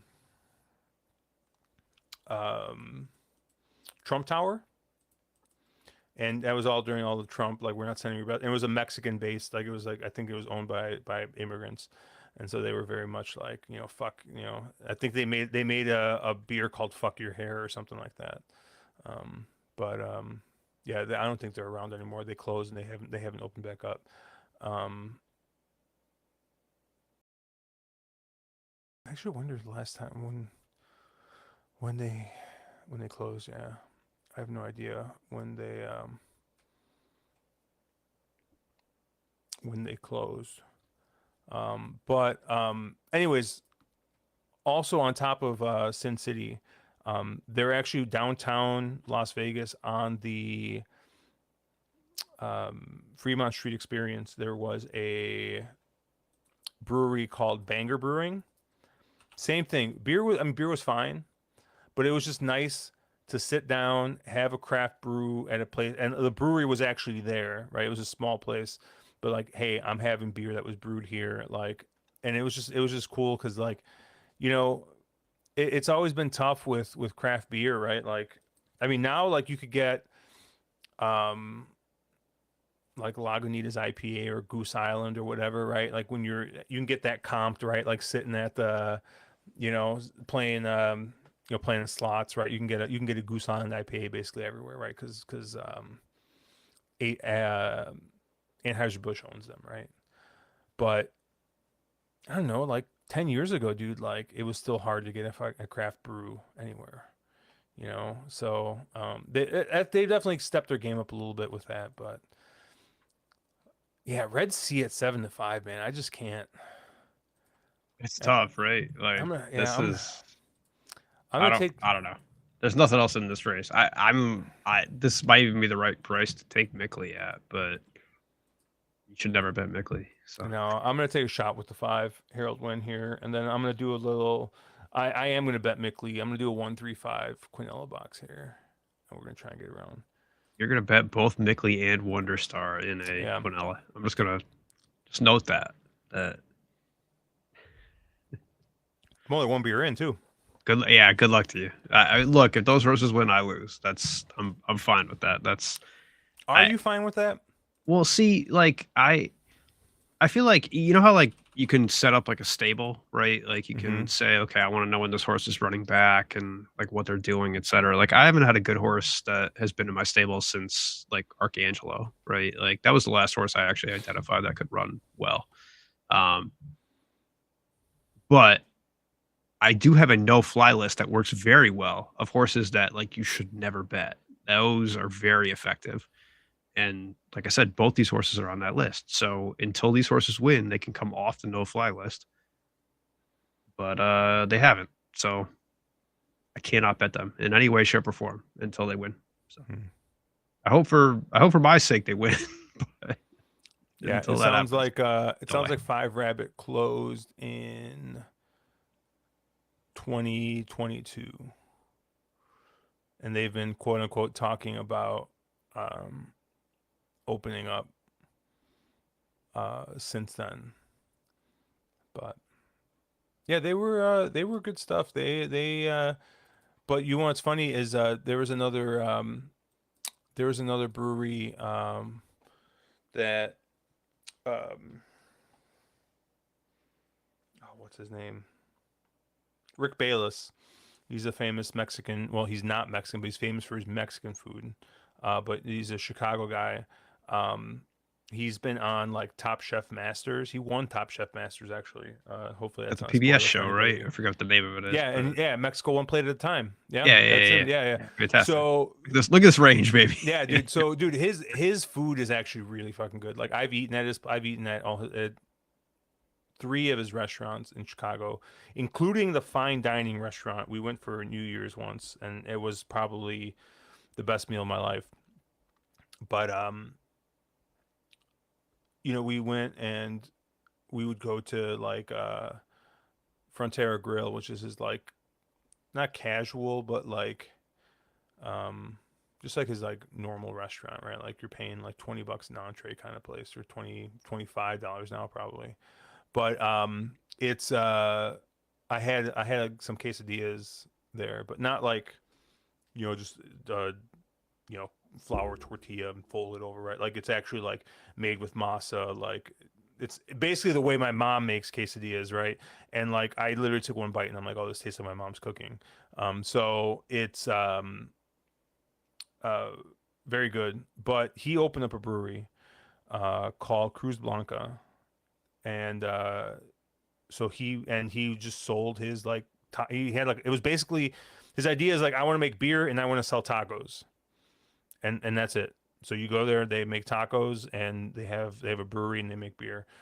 He divested himself from it because the guy, his business partner, wanted to like expand, and he's getting older now, right? He's winding down. He's trying to like, I think he sold like the Frontera brand that you find in like the store. Like he doesn't own it anymore. Conagra owns it. He started to slowly divest himself. But anyways, that like all their beer is like Mexican inspired. Like they make like a Mexican type lager called Mexico Calling, right? They make a bunch of beers with like Mexican style ingredients. Like their Christmas beer is supposed to be an homage to rompope, which is a like a rum drink that you would make around Christmas time. So like lots of stuff there. There's a series of barrel aged beer called Luchador, right? And like one of them was like marzipan, and it literally tasted like a kid from my child or a candy from my childhood. Like, um, so I think like they kind of ended up taking Five Rabbits lunch, and I think that's probably didn't help Five Rabbits sticking around. Uh, Gringo pays Oaxacans for their recipes. Yeah. So much range Belterra Bill went on the lamb. Look at that. I love it. He and Skip Bayless do not get along, I hear. Are they related? There's no way they could be related. Hold on. I mean, No. Rick Bayless. Oh my god. If he's actually related to Skip Bayless, my mind is gonna be blown. I'm a big Rick Bayless fan. But on that yeah, note, they're loading in. I So know they're yeah, loading in, but I'm just like double checking, man. Make sure that him yeah, and we're talking about the more important shit. he's not related to Skip Bayless here. They are brothers, No, apparently. they're not. It's wild. God bless it. He's the younger brother of sports journalist and television personality That's Skip Bayless. that is wild. Unreal. My mind is blown. The gates is open, and my five got out there nice. So he's gonna get overtaken here, but I'm not really concerned here. Who's that? Is that the 6? Who the heck? Right, Oh, I end the up with these like 2. stalking trips that just don't. Why do Oh, my there's horses Red keep Sea. pulling Red back Sea off these just like stalking gas trips? How is my 4 8 wide? I don't understand. All right, you don't like your horses going 8 wide. that's fine, especially when they're on the C3. There you go. Just stand straight up and be like, I'm fucked. Yeah. And he's like, yeah. That's fine. Might be the lead. Come on.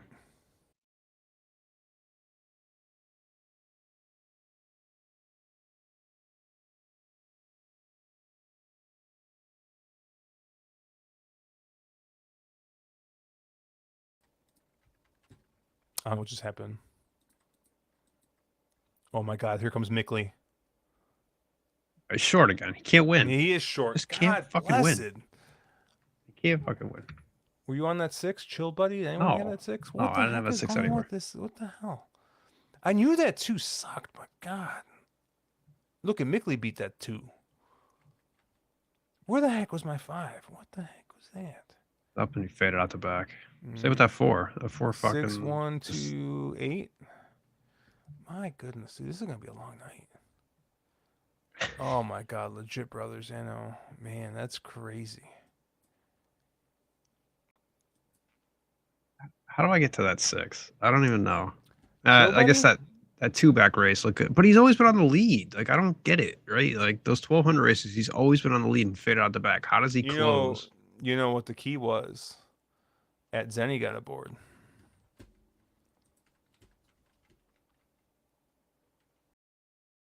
And he just wants to spite you. I'm just gonna cancel all my bets tonight. Like honestly, it's one of them nights. Like it's not worth playing. I mean, whatever. Look, I took swings that race, so like whatever. I'm not too upset that. What did Chill Buddy go out? Chill Buddy went off at 3-2. No. Wow. According to this. He did Yeah, go Chill off at Buddy was 32. favored in that. So you know Unreal. what? Just it's fine. That's I'm fine losing that. Okay, Dude, like, Harold Wynn went off at 4-1. I mean, he took a ton of late money. this is See, this is why like even the public is now like you can't bet Mickley, you can't bet Wonder Star, you can't Yeah. bet those horses. But Anno took a ton of money late too. He was yeah, down a 10-1. Like, they all did. It's fine. is it fine? No, it sucks, but I'm not gonna bet. I'm not gonna bet. I'm not gonna bet that 6 at 3-2. Right? Like I just like again, you're asking for a horse to win in a way that he's never run before. Like, okay, fine. Like at 3-2 with that Zenny up, I'll have a short layoff, which Trader does not do well with. Like, whatever, it's fine.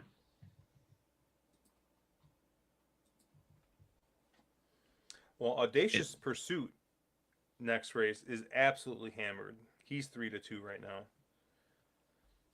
And I kind of feel like people are seeing the fact that this horse has lost the draw lottery 2 in a row and just missed, and is getting back to the draw that he won at last time out.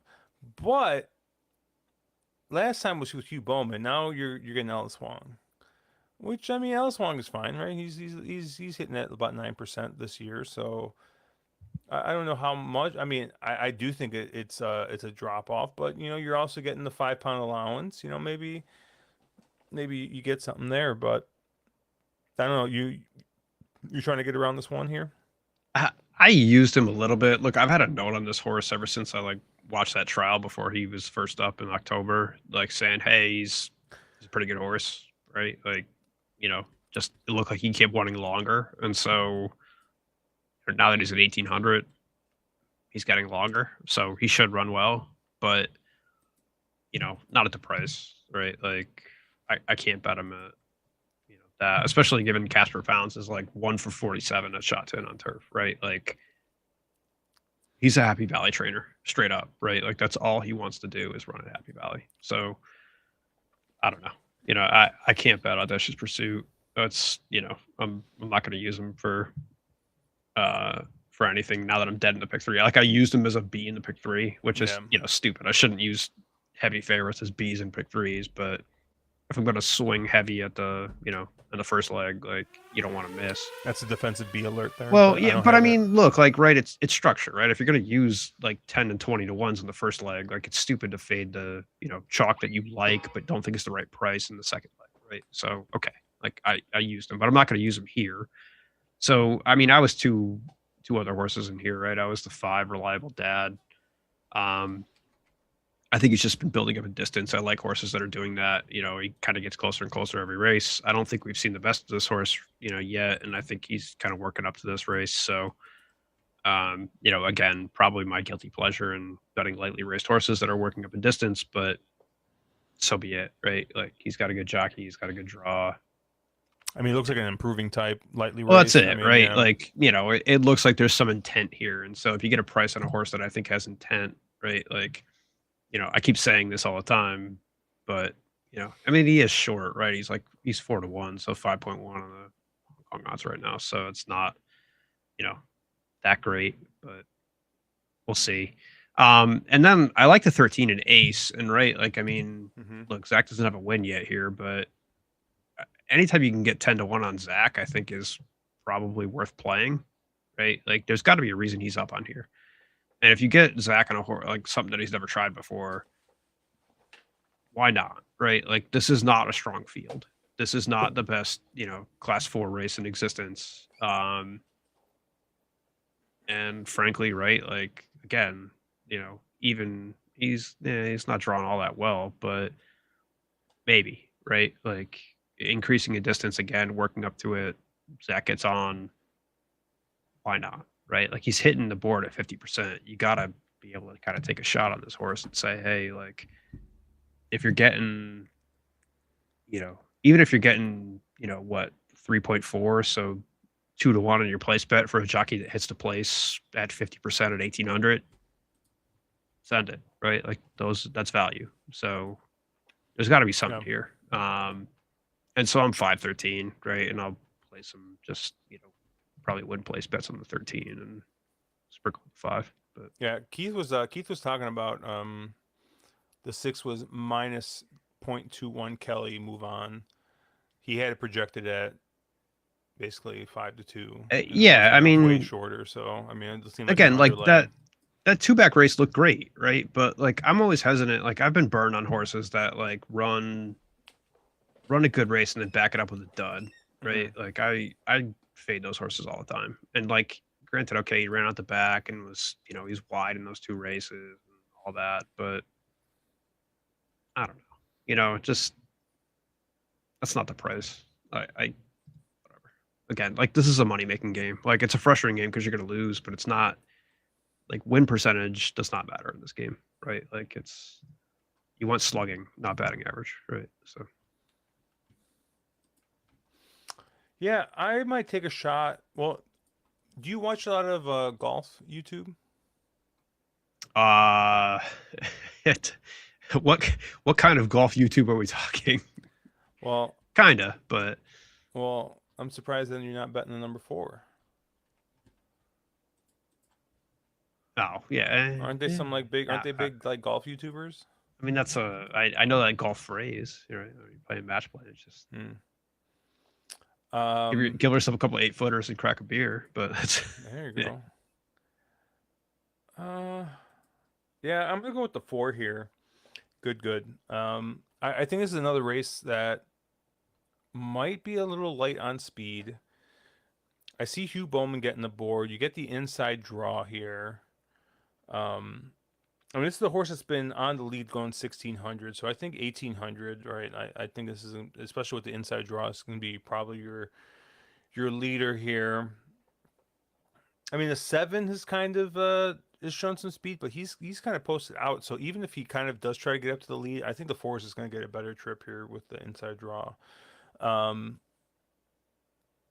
and I just think that Hugh Bowman getting the board here is a pretty big upgrade. So I'm gonna use the 4. I'm gonna use a little bit of the 5 reliable dad here, as well as um the 13. So I got a couple of Quinellas here, but yeah, I really like this 4. I'm gonna take a shot here with the 4. Good, good. I just think pace wise, this is a horse that's got a little bit of an advantage. It's got the good draw. It gets a good jock aboard, and we're gonna see if we can get a little wire to wire action here, um, to kind of go. Oh, what is this? What do you guys think about touching the stone after it reaches the hog line? I'm So guessing that this is curling. it is curling. Yes, as someone who So what happened? What explained. did I miss? So there's a video out there where the Canadian men's team, releases the stone, and then after he releases it, he pushes it forward with his index finger like this, and so it's behind the hog line, if you will. But apparently that's like a no-no in curling. Hmm. And as a as an amateur curling fan who took 20 minutes at work to explain curling to a lot of people in my office during a luncheon, uh, I'm learning. It's one of those things that I'm like, okay, that's I've actually made. I will say, prediction markets have been good for these one-off events because Hmm. live betting these things has been good, and I've made a fair bit of change on curling this Olympics. So I am pro curling. Yeah. I Like the. Oh, go ahead. no, I'm gonna say like I mean the Olympics as a whole, right? I think if uh, horse racing has a very large vig. So if you can slot yourself into some of these one-off events, like I think I bet half pipe today. I bet some hockey games today. I bet at curling today. So it's been interesting, right? It's been fun. I'm curious. What's the vig on the prediction markets? I forget what their fee is from a contract side. Um, I mean, I guess the only thing I like about it, right, is live betting through like a sports book, right? Like their vig is what, like 7-8%, and I feel like the contract fee is No, more than that. I think it's got to be close to 10 on live bets.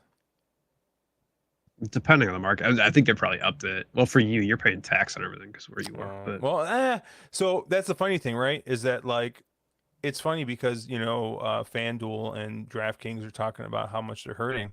I just don't bet with them because BetMGM, if you're betting at least $10 base, they pay the fee for you.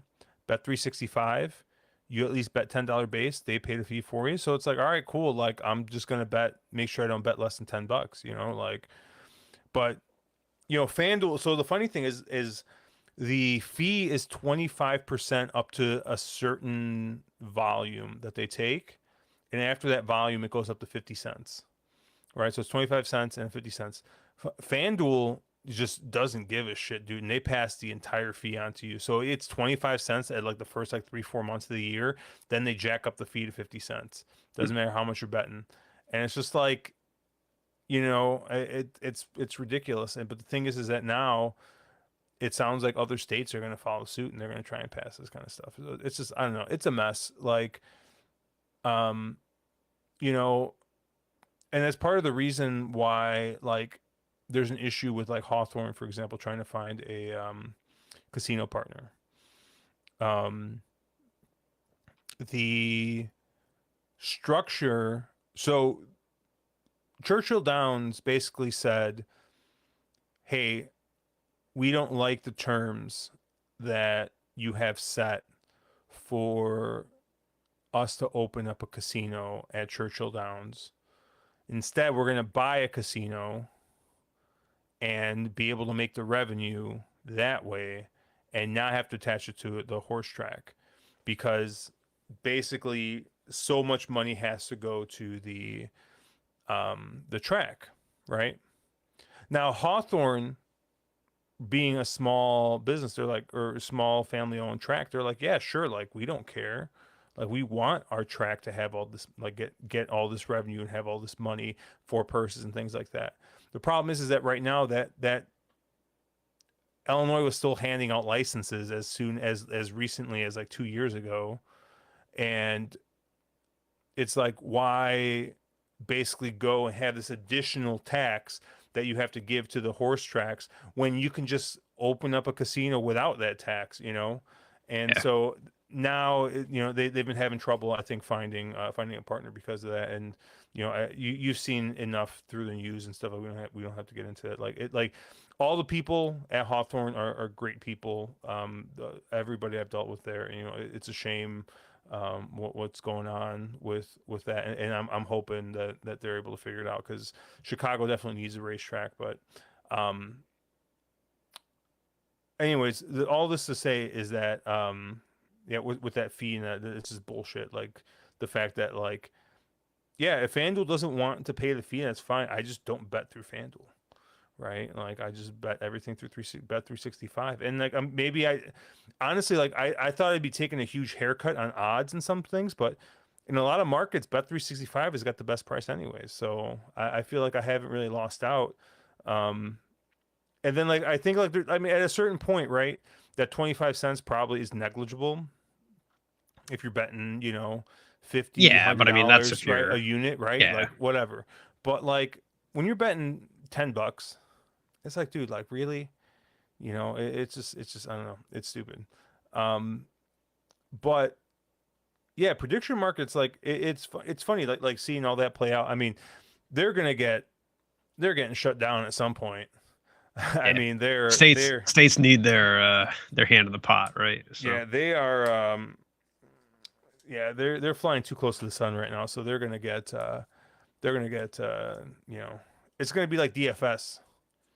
Where DFS is running under that nonsense, and they're gonna get cut out.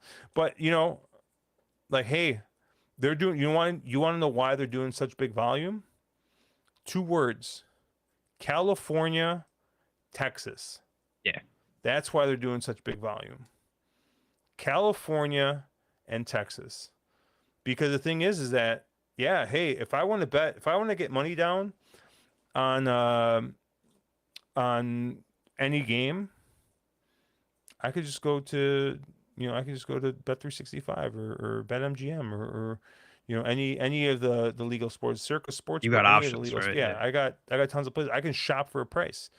Um, if you're in California or Texas, it's like, all right, cool. Maybe you can use the offshores, and those have their own problems, right?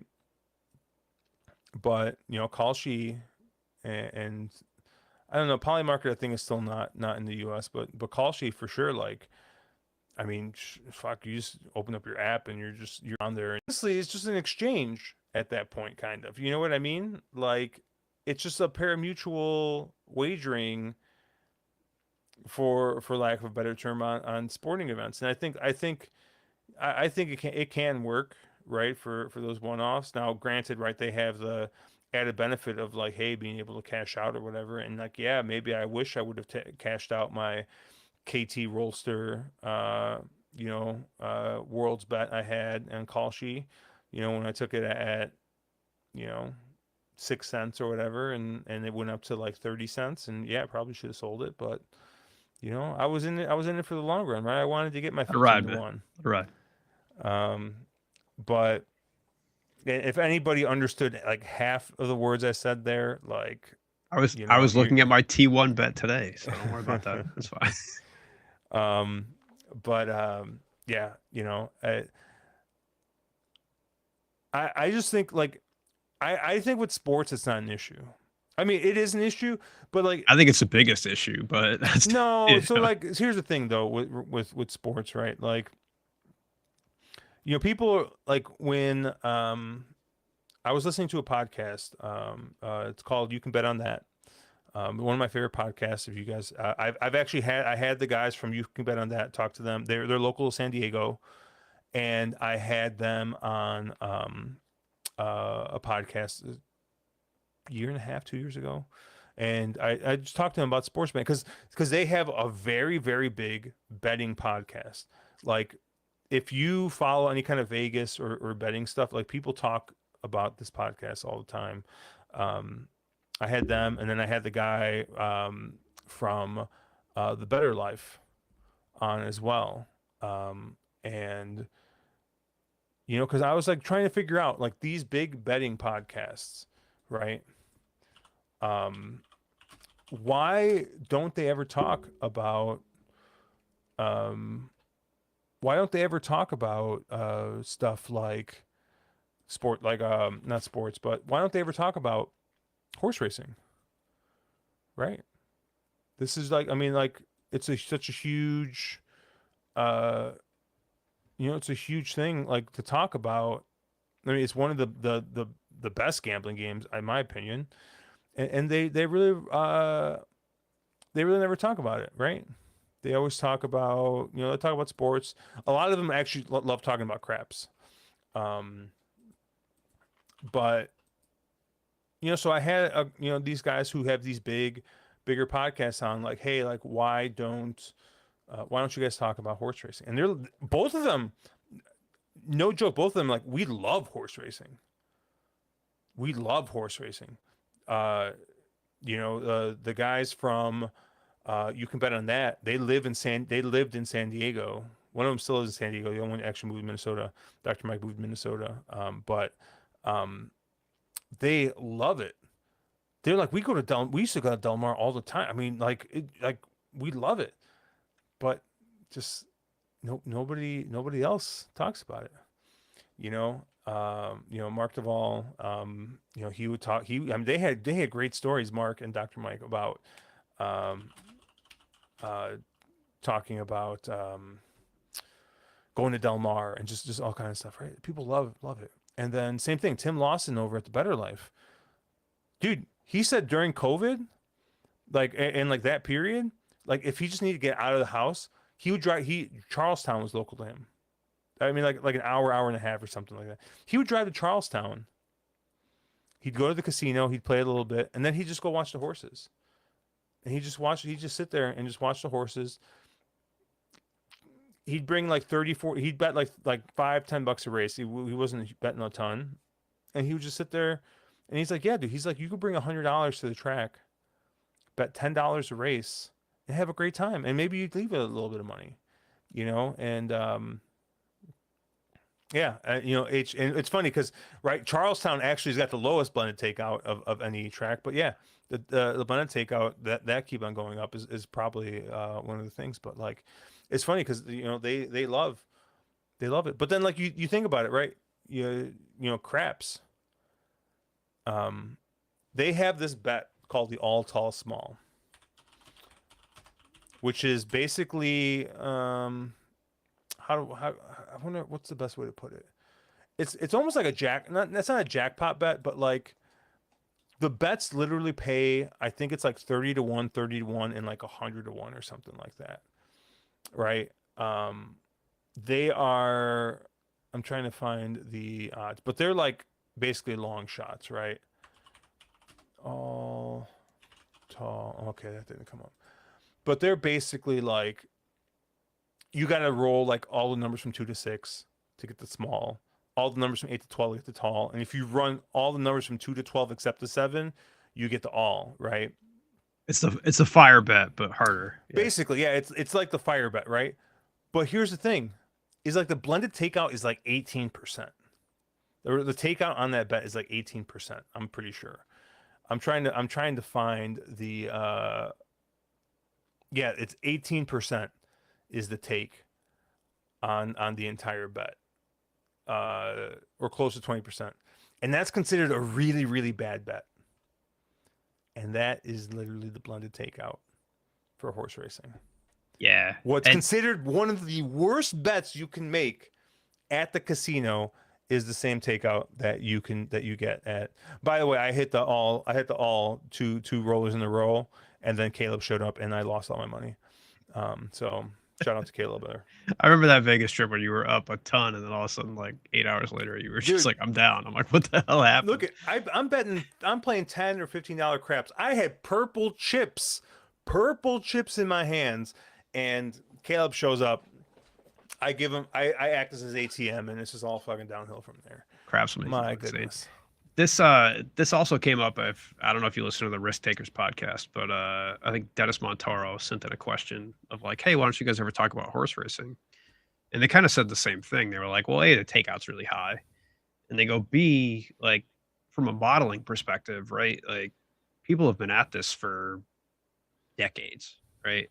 They figured the way they phrased it was the smartest people are in horse racing, and it's probably the hardest game to beat." And I feel like a lot of our friends have probably echoed similar sentiments. Like the people that have left and said, "Hey, if you can be successful at horse racing, you could probably be a lot more successful at a lot of other things." Yep. Right. Like, just from a takeout perspective and trying to beat the rake and even the skills you have, right? Like of like modeling, assessing data, understanding what it needs to, say, "Hey, I know how to get an edge in that game." Right. Like it's it's one of the hardest games. And if you can beat this game, you probably just can beat almost any game. And it's probably not worth investing your time into this game. But I mean, it's also the greatest gambling game in the world, right? Like it's hard to go back to sports and try and take, 1 to 2 on a Yep. game. Like you start taking sides and stuff. Like it just doesn't feel right. So Yep. And Nick I don't Sievers know. brings up a good point. He's talking about free live betting NCAA basketball. And That's here's the the only thing thing. I've lost money on Kalshi. Here's So the yeah, thing. we'll talk about this. But If you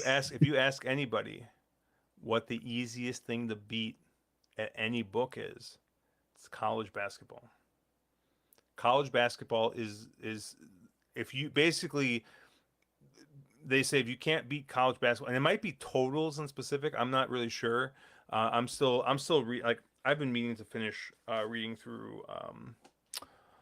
Oh man, I can't even remember the name of the book now, but it's like the sports betting Bible. I've been trying to get through it, and I always tell myself, hey, I'm gonna get serious about betting sports, getting serious about doing it, reading this book, digest it, read it again, take notes, like really start to understand it, and I just never do, and then instead I just keep playing this stupid game, and burning money through horse racing, yeah, but college basketball is supposed to be one of the softest markets, but I've been trying to beat soccer, and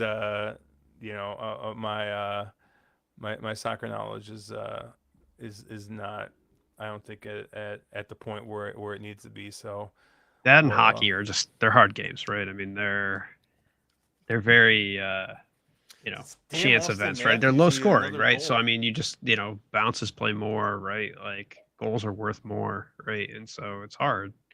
Or something like basketball is very discreet, right? Yep. Like you're gonna have on nights and off nights, but like no one's getting shut out in basketball. So Yep. All right, they look like they're walking to the gate here again. So just to remind people, I'm on the 4 here. Good, good. He's currently at 5-1. I got a small Quinella here. The 4 with the 5 and the 13. Trying to get around this one. What did you got here, Matt? I got the 13 mostly. I'm on the 5 and the 13. I hope this 13 wins so I can go to sleep. But yeah, I mean, I'm on. I think I got an each way bet on the 13. It came down in price though. It's not I as mean, 8 nice, to 1, but 8-1's okay. yeah, 8 to 1's all right. He was at like 2.5 to 1 on the place line, which is like okay if you're gonna bet Zach at that, like not too shabby. But we'll go with the Oh yeah, 13 on the win line. Stable Duel in So 2023 was the softest market ever, man. Stable Duel. Uh, Caleb, I remember, was making a killing on Stable Duel. I have yet to get into like I don't know how easy or hard the Twin Spires attorneys are. Actually, if Nick Sievers is in there, probably not easy. But aside from him, I I mean, in gotta. fact, then Nick Severs in there might make it easier. I mean, you don't know. It depends on He's the been day. doing well, but I don't know. I might have to get into that instead, right? Let everyone else flutter out, but I don't know. Oh, the triple trio starts here. All right, Yeah, well, where's it someday getting? we'll be able to bet that. They said towards the end of February, which is coming up very soon.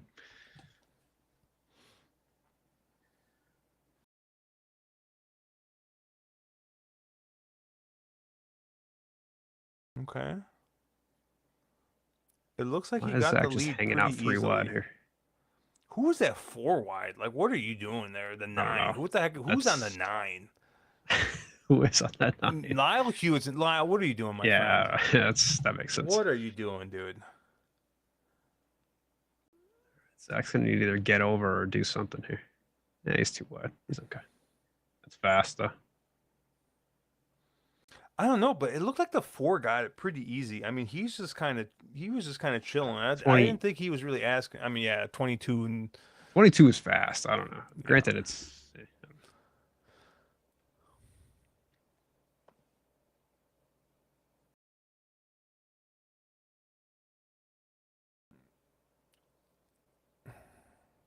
where's my 5?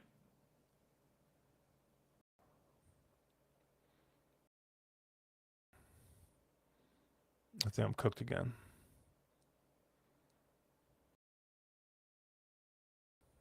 Maybe Zach can do something fun here, or just log in. Maybe you can log in.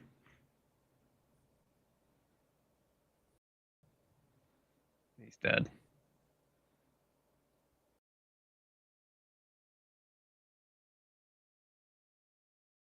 Oh, who is that up the middle? Is that the 8? Staringoon. Oh, I've bet that horse so many Oh fucking man, what times. was that 8? 8-1. Yeah, 815. I've bet Sarangoon so many times, and as soon as I get off, I've been waiting for that horse to win a race. I didn't think Man, this was it though. Zach really fucked that up. Fucked that race up, Yeah, man. he just ran fast. Do I That have? Zenny is killing it. Damn it. Oh, see, Nick says that they're easy. He wins. He's just trying to fatten up the pool. Yeah, he's He's calling like, it "Come out. on in." It's like when my buddies used to call me Oaklawn to makes come no play sense. poker. Oaklawn. Did I ever tell you the funny story about the poker game at my when I was in Decatur at Milliken? No. So I had poker chips. They weren't great chips, right? But they were but I had chips, and so we started a poker game at Milliken, and first game I clean up. We played tournament style. I won pretty easy. I think we played like $20 a piece. It was like 10 of us, right? So I cleared like $200. Second night we played, it was just like 4 or 5 of us. Same thing. I basically took everyone's money. And then the guy, one of the guys comes over that played. He's like, "Hey, can I borrow your chips real quick? Like, I'm going by a buddy's house. He doesn't have chips. Like, and we wanted to play poker." And I was like, "Yeah, sure." Like, you know, I loaned him the chips. Well, about 2 months later, I was like, "Wait, where the hell are my chips?" And so I asked the guy, I'm like, "Hey, can I get my chips back?" He's like, "Oh yeah." Um, but at some point, like he's like, "Yeah, I'll bring them by." And then like I was like walking around, and I walked past, and they had the game. They were playing a game. So the guy got sick of me taking his money, borrowed my chips, and started having the game so he could. But yeah, I know Matt is like basically staggering at this point, so I think we're gonna have to call it. But thank you guys for hanging out with us tonight. Obviously, check us out at ontherwronglead.com, at wrong_lead on Twitter.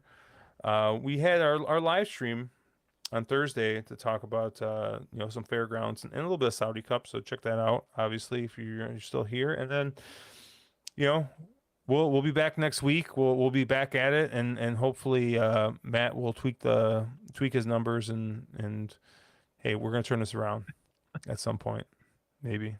It's a And process. if not, it's we're a gonna war, donate not a money battle. to Nick Severs at Oaklawn Park at Amen. the tournament. But oh,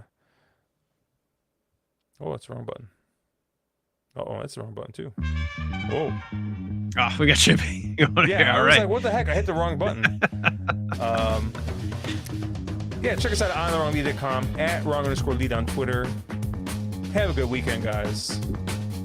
Let's make some money, and hopefully we hit this fucking late pick 3, because if not, we're in trouble. We got 23 hours of gambling left, so we're doing okay. All right.